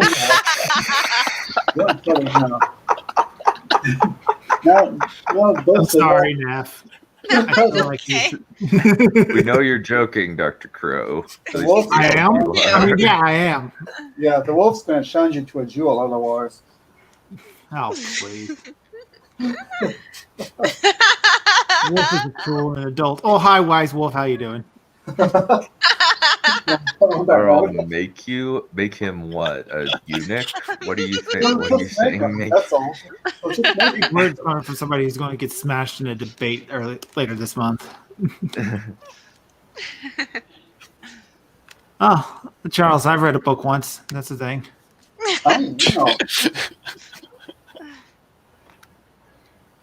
Which book was it? That's a good question for another time. No. Oh, good lord. I'm sorry, that line gave me like severe pain flashbacks.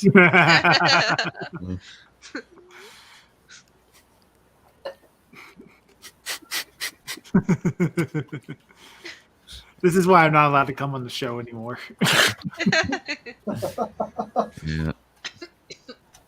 Yeah. We like you. I like me too. I think I'm pretty awesome. Yeah. Yeah. Yeah.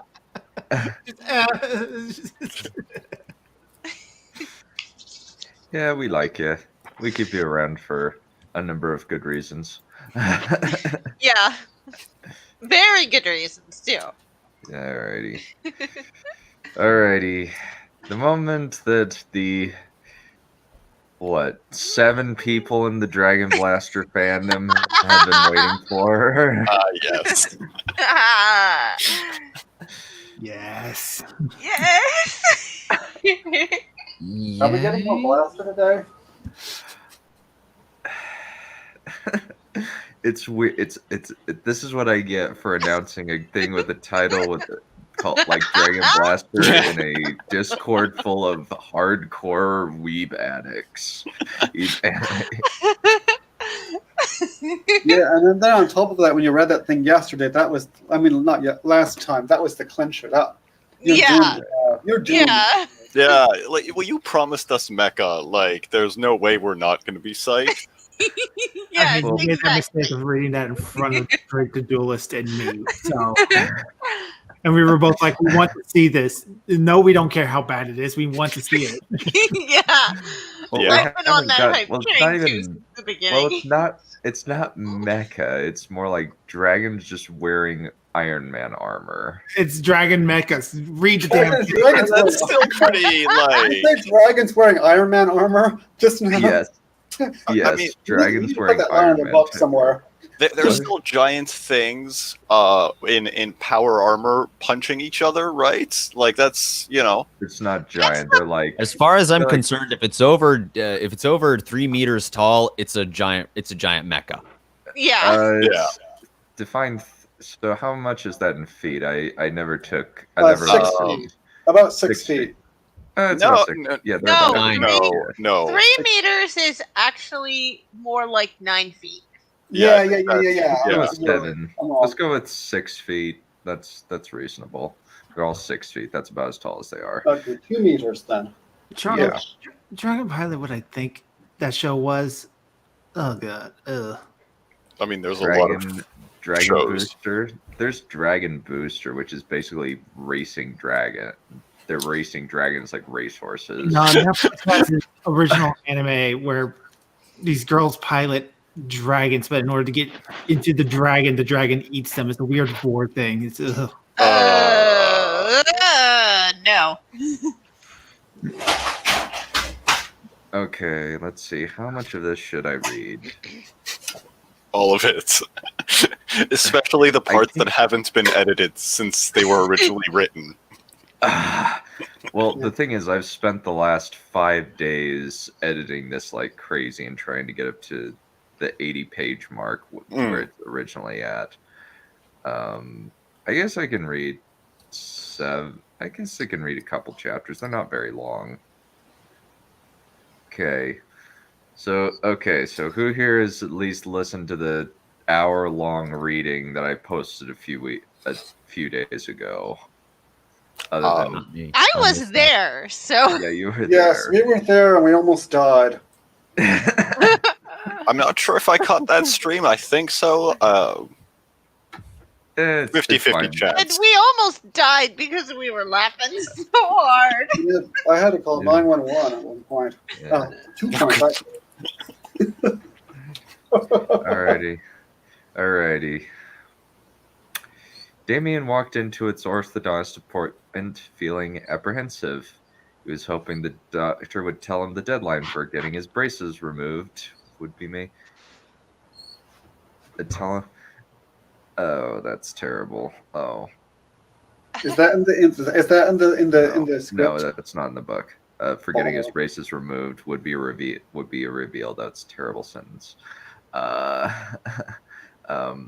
The doctor had been vague about the subject, so much so that he expected that he would never get his braces removed.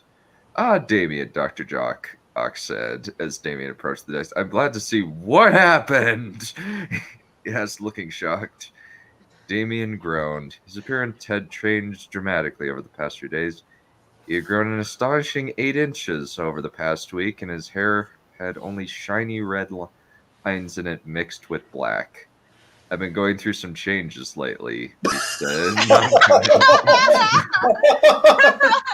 Going through some changes Understatement of the century there. that's factual, but yes. Yeah. Wait. Changes. Yeah.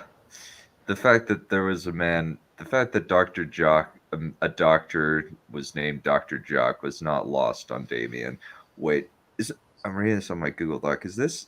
No, this isn't updated. Crap. App, what is wrong? Wait, is this the original then? Yeah, that explains a whole lot. I'm missing a lot of crap. Oh, Alrighty. dear. All right, switching to my computer. At least I know for sure that has it. Has it? Dang it! That's And I'm guessing that bit was also not in the script. no, that Maybe you was should not. put it in the in. Maybe you should put things like that in some places. script. Maybe.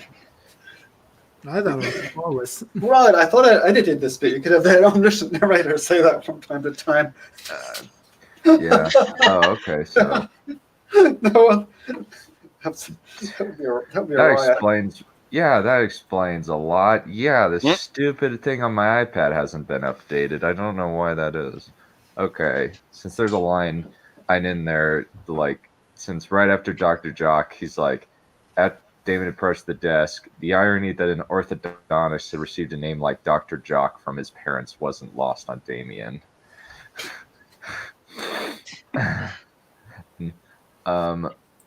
So you've been going through some change. You have been going. The doctor examined his teeth and muttered, "You have been going through changes." What? Damien asked, worried. Your teeth are perfect.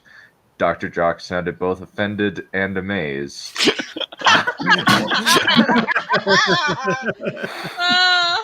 I was sure you would require your braces for another few years, but you're cleared to remove them. Great, Damien exclaimed. I hated them. Of course, of course. Smiling, Dr. Jock walked over to the tray of dental instruments. Most of them look like instruments of torture, which Yes, they were. Which they were. Yeah, they really, really are. Yeah. Yep. All right, sit still while I get the dissolver. Damien waited impatiently as Dr. Jock removed the braces. Once he was done, he walked home with a spring in his step. Damien went to sleep. That night, Damien went to sleep with a grin on his face. He woke up, endured his mother's gushing about his horrific teeth for a half hour before finally getting out with the simple expedient that he had to leave or else he would be late for the bus. Somehow his sister had gotten a dangerously high temperature, and so she was sent to the hospital. When Damien went to school, he felt tense. Felt like hitting something. Hey, I heard about Damien spun, his fist upping 2 inches away from Andy's face. She squeaked and jumped back. Sorry, he said, trying to clamp down on his embarrassment. I'm just tense. It's your sister going to the hospital, isn't it? He nodded sheepishly, then frowned. How'd you know that? Your mom called my mom to vent. And Mandy shrugged. She patted his shoulder, clearly trying to ignore the fact that he'd almost hit her. There's a football game tonight. Do you want to come with me? If I go, it will be to dismiss the team. It will be to diss the team, he said, giving her a look. Mandy grinned. I can live with that. She took his hand. Come on, I'll diss with you. The game was on their side from the first minute, and that meant that Damien and Mandy could not boo the dirty jerks as they deserved. I'm leaving, Damien announced as Mike Troik scored again for the 15th time in a row. Don't go, Mandy pleaded. I'll give you the pleading puppy until you agree. You wouldn't, Damien groaned. Watch me. She expertly assumed her always effective pleading puppy expression. Impotently, Damien glared at her. He couldn't say no to the expression of the pleading puppy. Fine, he said sulkily and grimly settled into his... The next section went very badly for their team, which made Damien very happy. In fact, Mike got so mad that he threw the football on the ground. But things turned for the worse. After a few more minutes, the visitors were winning, and that made tempers flare. You saw Alyssa Turner, a quite pretty cheerleader, get shouted at by her boyfriend Mike and break down into tears. After that, other members of the team began shouting at their girlfriends who were just trying to help.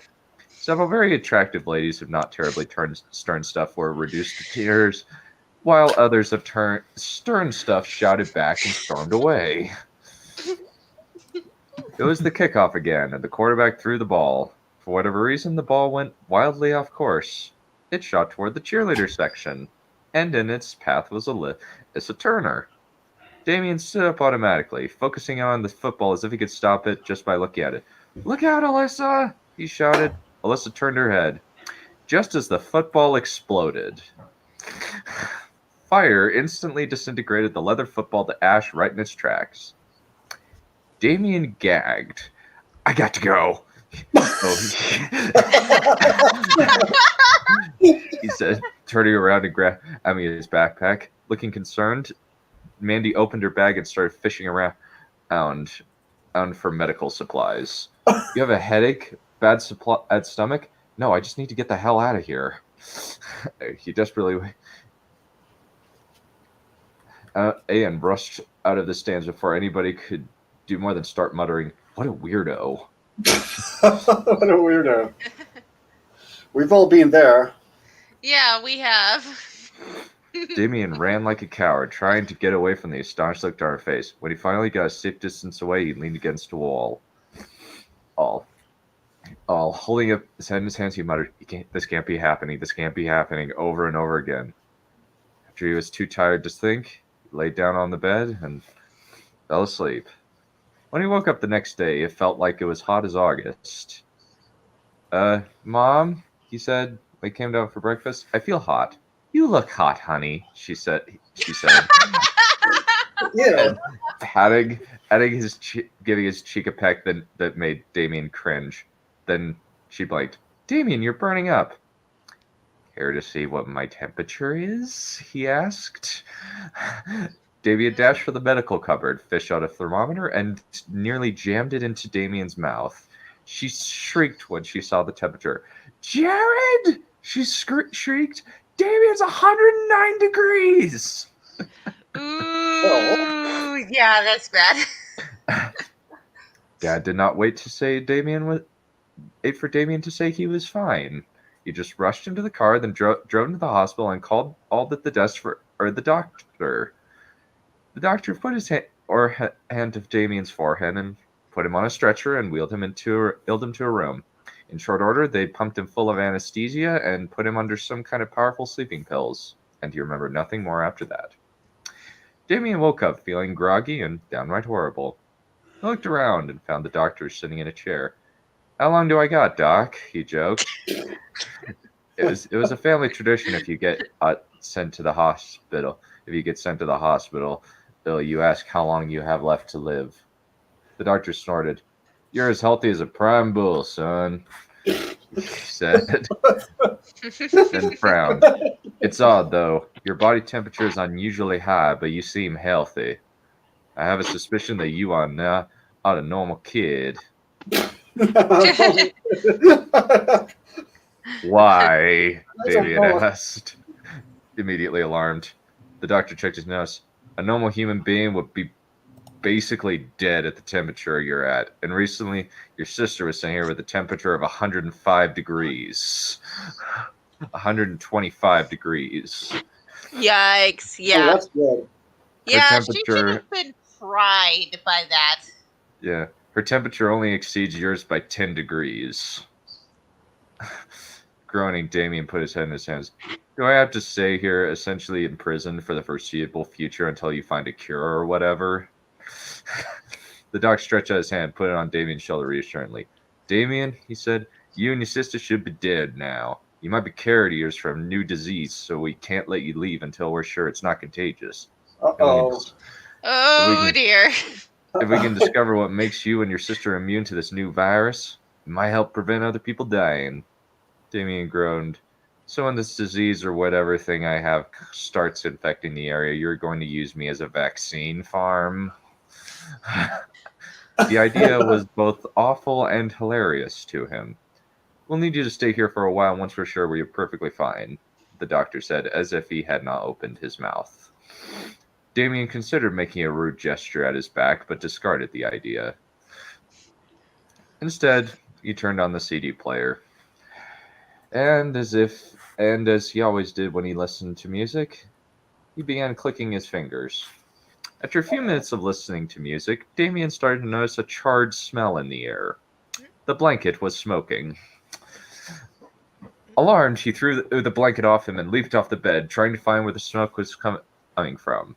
Thankfully, a few smoking burn marks on his blankets were the extent of the danger. Gagging like a fish, he strangled a hysterical scream with immense difficulty, mostly through the simple expedient of clamping his hand over his mouth. Then the limitless possibilities occurred to him. Damien opened his hand and concentrated. Instead of a ball of fire, an orb of black energy appeared above his hand. Ooh. And just to see what could happen,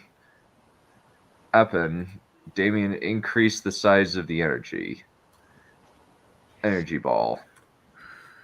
Damien grabbed the thermometer and checked his temperature and found that it had gone down a few degrees. Damien called the nurse and asked if he could see his sister. The nurse was a plump grandmotherly lady by the name of Alice, who had a soft spot for handsome teenage boys who weren't assholes. You could tell at a glance that his sister looked horrible. Not sick, just in pain. Can I talk to her alone? He asked. Oh, sure, honey. She patted him affectionately on the cheek before waddling out of the room. I think I know how to get us out of here, he said once the nurse was out of the room. How? Michelle asked skeptically. This, Damien held out his hand and concentrated like he had before. Instantly, the ball, all black energy formed over his hand.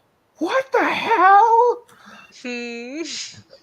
Michelle exclaimed, leaping backward. How the flying bleep did you do that? He doesn't say frack. Did you really write bleep? I wrote F asterisk. Oh man. So she doesn't say frack like their father does.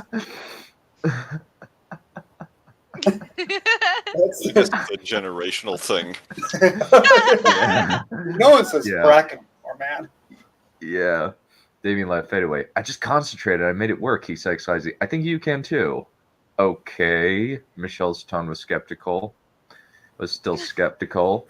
Why should I? Because if you do it, your temperature will go down and it'll be out of here in no time, he said, using admittedly flimsy logic. Michelle's face lit up. Then she concentrated on her palm, and a much larger flame that Damien had made appeared over her hand. I know what you mean, she said, sounding surprised at her success. I do feel better. Okay, he said. Damien said, giving a shriek. We'll figure this whole thing out together. Okay, next bit. When Damien and his sister were discharged from the hospital the next day, they got the whole just got discharged from the hospital attention at school. Alyssa Turner seemed really focused on him for some reason, but years had taught Damien to take notice of shifts in people's behavior. Despite how strange it was, Damien ignored it and comment on her weird, sudden fascination on him. And if she did not want to tell him, he would not pester her. So nobody noticed in the hospital that they had flame balls coming out of their hands. Apparently not. Well, Don't think about. They don't must think have about very, very insensitive smoke detectors. It's Power Very. Rangers. Where can I get my hands on those? I've been fighting my things in my house for days now. Well, the thing is,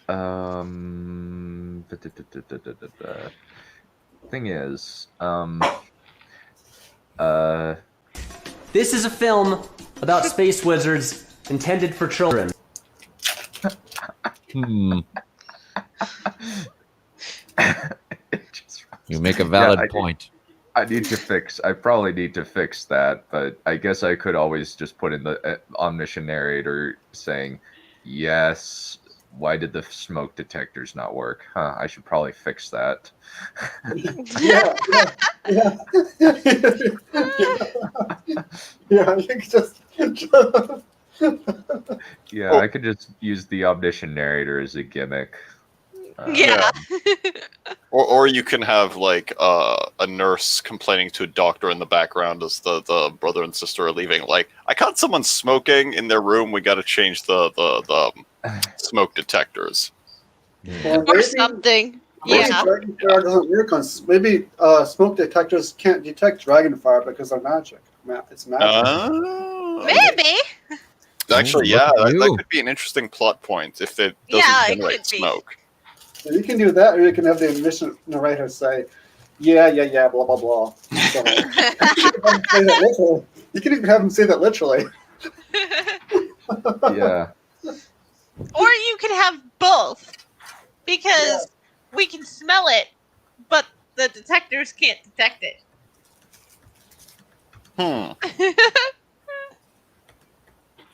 Interesting.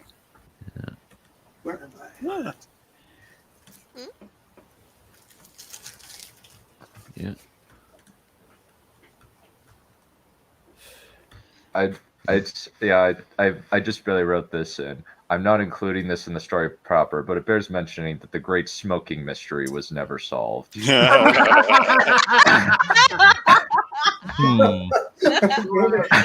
never story. And I'm not going to write any more about that, so just leave me alone, readers, with your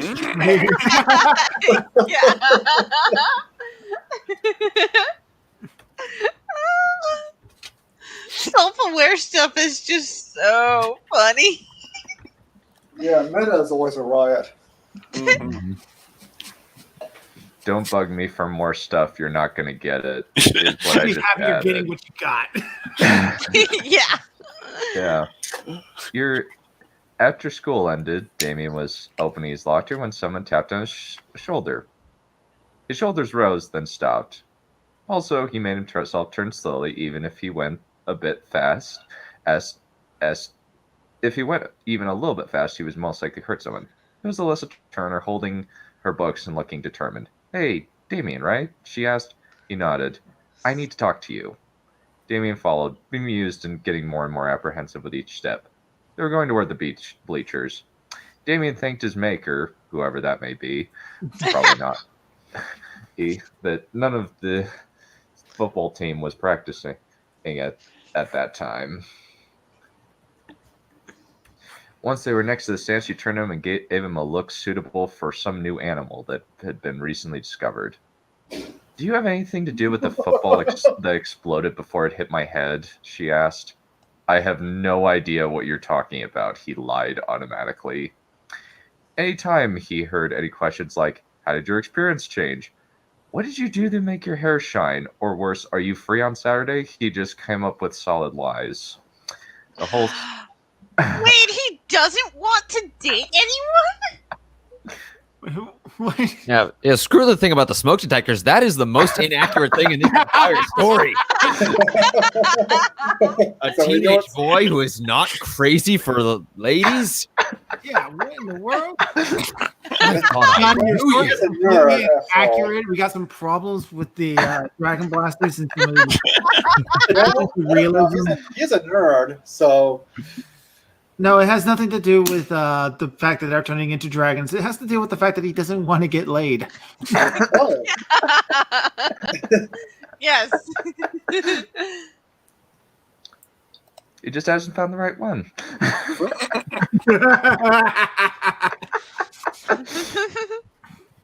Yeah. This whole situation was making him way too comfortable with lying to suit him. She looked at him even more penetratingly. "You yelled at me right before it blew up, and once it did, you ran to the stands. You ran and out of the stands." She sighed. "What is going on? Everything about you doesn't make sense. You used to be a geek, and now..." She trailed off. "I'm just a regular loser," he said. "I don't have any clue what is happening to me other than puberty has mutated me." That's it, Yeah, that's what puberty was like, all right. I remember throwing fireballs around. I was hitting people. I thought everyone did. Yeah. Of course, that's how you do. That's Yeah. how you do it. She was... As we all know, sorcerers start out at 16. Yeah. Pretty much.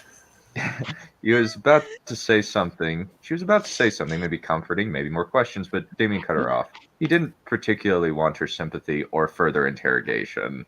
What? I promise that if I find something out about the exploding fireball, the exploding football, you will be the first to know. She tilted her head, clearly skeptical.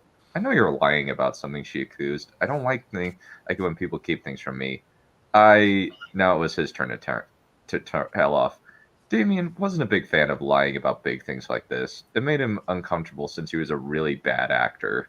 All of his tells were obvious, and nobody believed him if the lie was too big. And now he was resorting to lying to everyone, friends and otherwise. Look, he said, I don't have any idea what happened. If I knew anything about it, don't you think I would tell you? She examined it for a moment, No. then nodded. Nope. Nodded. Nope. Okay, I trust you, she said. Thanks for being honest. She held out her hand. Damien was as shocked as if he would if, say, a sheep stood up and told him it wanted to play the harpsichord. Not something you ever expected to see every day or ever. He shook her That's hand. an unusual metaphor for a teenage kid. Yeah. Damien hoped that something bad was not going to happen the next day. It seemed as though that was the pattern these days. A good thing one day, something horrible the next. Please, he prayed, oh great and magical maker of Acre who makes everything bad happen, please let nothing bad happen tomorrow. I'll pay for it with something even worse later. Denied. Sorry, kid, that's not in the contract. First called, he's coming to see you.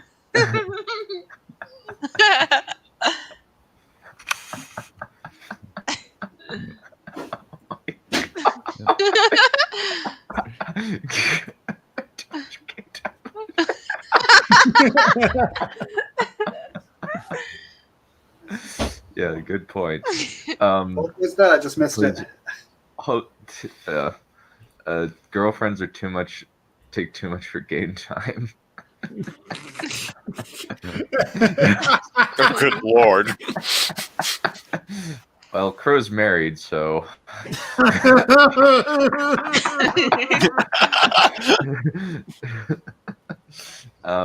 he desperately hoped his maker would accept the offer.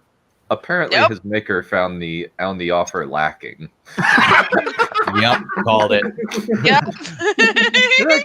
The next day started well. His sister was beginning. Maybe I should. Yeah, I'm going to put that in italics. Which bit?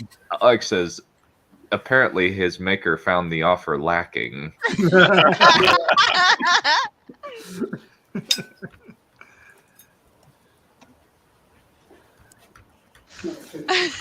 So the thing that I added was apparently his maker found the offer lacking for reasons that will be revealed later.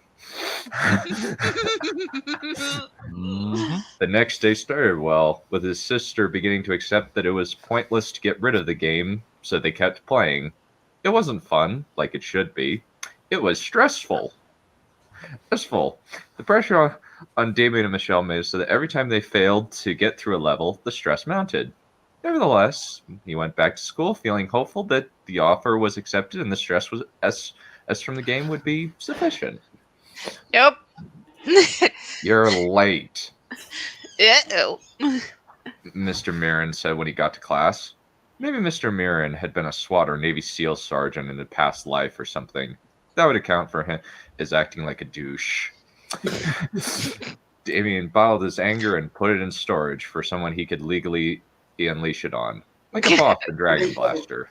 Mr. Mirren was a jerk, but he was an adult jerk, and Damien could not do anything to set him straight. Yet. Nope.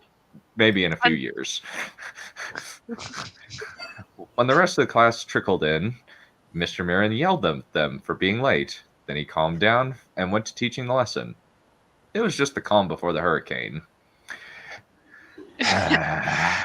Miss Mandy, he said coldly as he distributed test scores from the previous Friday.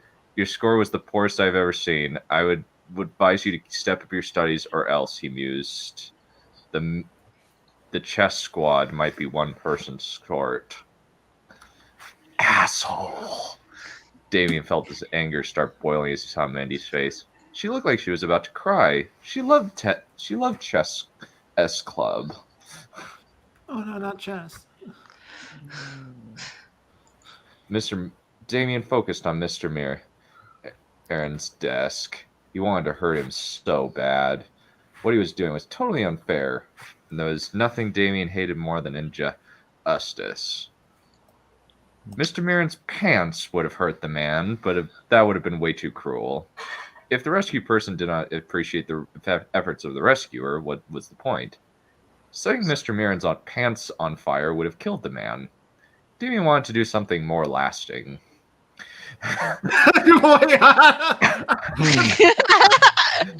More or I less. think death is one of those lasting things you can do to a person. Huh. Damien concentrated on the desk. He snapped his fingers. Instantly, the wood burst into flames. Oh! Mr. Mirren turned and screamed, "Fire!" Relentlessly, Damien kept his concentration on the desk until it was ash, along with all records of schoolwork, homework, and teacher's papers. The roll was on the blackboard. Good man. Yay! A real hero. Yeah. Damien wanted to hurt Mr. Mirren, not the class.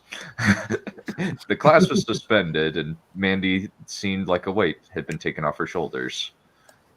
Mr. Mirren came out of class, looking murderously around the hall. "When I find out who did this, they will be punished," he snarled. Abruptly, he pointed at Damien. "You, come with me." Immediately, Mandy's expression turned worried, but Damien was unconcerned. Mr. Mirren had no proof of what he had done. Damien was willing to bet that any accusations of him setting fire on the desk when he was several feet away was hardly going to attract any sympathy. Feeling relatively comfortable he could get out of this, Damien followed Mr. Mirren, but to his surprise he did not go to the principal's office. Instead, they went to the gym. What? When they got there, Mr. Mirren shoved Damien to the ground. Damien rolled up and came up. "I know it was you," Mr. Mirren growled. "What are you talking about, sir?" Damien asked. "Don't play the innocent with me, dragon," he growled. "My sensors can detect you from a mile away." Oh dear. Oh. Oh no. Dun, dun, dun. You can detect dragons. Is that what we just said? Yep. Damien floundered for something. I hate it when What did he teachers say mean? that. What did he mean about him being a dragon? Then a point of his little speech came back to Damien. "Your sensors?" he asked, making his voice skeptical. "What are you, some kind of robot?" Oh no! Oh no! Oh dear. Oh no! Oh dear. Oh no! Help me. Oh God, Here help. it comes. Oh no! Oh no! Famous last words. Mr. Mirren smiled. It was not a pleasant sight. Got it in one. System activate. Mechlord Striker. He extended good his lord. hand. Oh good lord. Oh dear. Is anyone in this story an actual normal human? Probably. Probably not. He Where's the extended fun his in normal humans? Yeah. A bracer made of white metal glowing and ode. A glowing bracer made of white metal. It'll create holographic images of what looked like armor. Armor appeared all around him. Instantly, it solidified into 5 pieces of armor. After he said something in a foreign language, maybe Latin, the pieces attached to him. He was now a robot, just like one of the Mechlords in Dragon Blaster. His white chrome head was dominated by a red and black sensor. A jet-like blade was on his left arm, powerful white legs planted firmly in an at-ease position, and the power core inside his chest spun and rotated. Damien concentrated. A ball of black energy shot from his hand at the robot. Casually, it raised its right hand, causing the flames to part around it. "Oh, come on!" Damien exclaimed. "That usually works." Life is so unfair. Hacks. Hacks. The robot attacked Damien with his right arm, slashing it down with deadly force. Damien dodged and looked around for a suitable weapon. Considering the metal the Mechlor was made out of, he was pretty sure his bare hands wouldn't be sufficient to beat this thing. Most likely he was going to be dead within a few minutes, unless he got out of here. Not a pleasant thought. In a moment of incongruous lucidity, Damien's brain started going into overdrive, hopped up on adrenaline and cortisol. If the Mechlord was real, what else about the game was real? He concentrated, not to create fire, but to change his body. He felt rather than saw the shadows creep up around him and embrace him. Damien did not feel his body change. He was just one thing, then another. He was a black dragon with 2 wrist blades, a set of stylized scales that started down his back and down his chest, shiny red teeth, and glowing green eyes. The plot Nice. thickens. Damien has now changed to a dragon. How cool and totally awesome is that? Yeah. Yep. And now the Mech-Lords have revealed themselves to him. We can get to the really awesome stuff. Let the fun and games begin. Oh yeah. Yes. Good stuff. Yeah. That was fun. Yeah. That I was think very entertaining. I think yeah, we'll conclude there. Yay! I think Dunn wins. Yeah. Yeah. That was John pretty definitely fantastic. wins. Yep. Yeah. I love that book. Love Dragon Blaster. Yes. I'm a particularly big fan of the robot's teacher. Are you I think that was a nice touch. Are you some kind of a robot? Yeah. Remind me not to say that to anybody because they probably will be. Yeah. Yeah, I still need to do some editing on this. Why? It's flawless. Does the narrator ever say they need to do some editing on this? No. Oh. I might. Maybe I should. I might put that in and just like. I would do editing on this to fix some of this, but then I realized I'm too lazy to do it. Yeah, it's very meta. I need to add more meta references to it. I do. I'm still just trying to work it out and try to get it to my 16-year-old prose to Sound good. yeah, to sound good, because otherwise I'm just gonna be like suffering with like a really, really hackneyed book. Fair enough. Yep. Yeah. Because if any of you have read something that you wrote when you were 16 or 10 years ago or almost 10 years ago, that's Oh yeah. Yeah. Yeah. It hurts. Yeah. It's like I look at Mercifully, it all and that it's like stuff's been lost. I can't believe I ever wrote like this. I can't. Everything they did at 16 was brilliant. Of course. Well, that's the Yeah. essential part, right? Yeah. And for whatever reason, this idea that I pitched to y'all and y'all have grafted onto is something I wrote when I was 16, and now I have to go in and re-edit it so it looks good. Chaos has been done. Tragic. Well, it's tragic. not chaos, it's just mind-numbingly boring. This is a tragic moment in the story. Yeah. This is the moment in the autobiography where it doesn't get any darker than this. Well, the nice thing is my 2020 was pretty good, at least in terms of financially. I did relatively well, and I made some good friends. What was that? Me? Oh yeah. All of us. Yeah, everybody here. Yep. I think the only good thing about 2020 is that we were able to find each other. This is Yeah, a touching moment in the Yeah. story.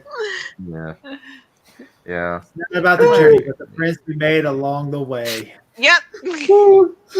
Pardon me. Oh, Yeah, I've only had I've been lucky in that I've only been mildly inconvenienced. Actually, like my investments have done really, really well. I'm at like 130% increase on my investments. Oh, nice. That's good. Yeah. Nice. But anyway, thank you all. I made sure to put Carl Saylor's PayHip and Patreon on in the description, or at least where you can find his book. He's definitely an excellent writer. I highly recommend checking out his stuff. You can also Anyway, link. Thank you very much. You can also link to my parody because that's online. oh nice. Oh. Yeah. Alrighty. Well, I'll definitely put that in. I need to find the link. It's probably somewhere in the background. But anyway, we'll see you guys. We'll see you guys tomorrow for our Wheel of Time stream on Yay. Lord of Chaos.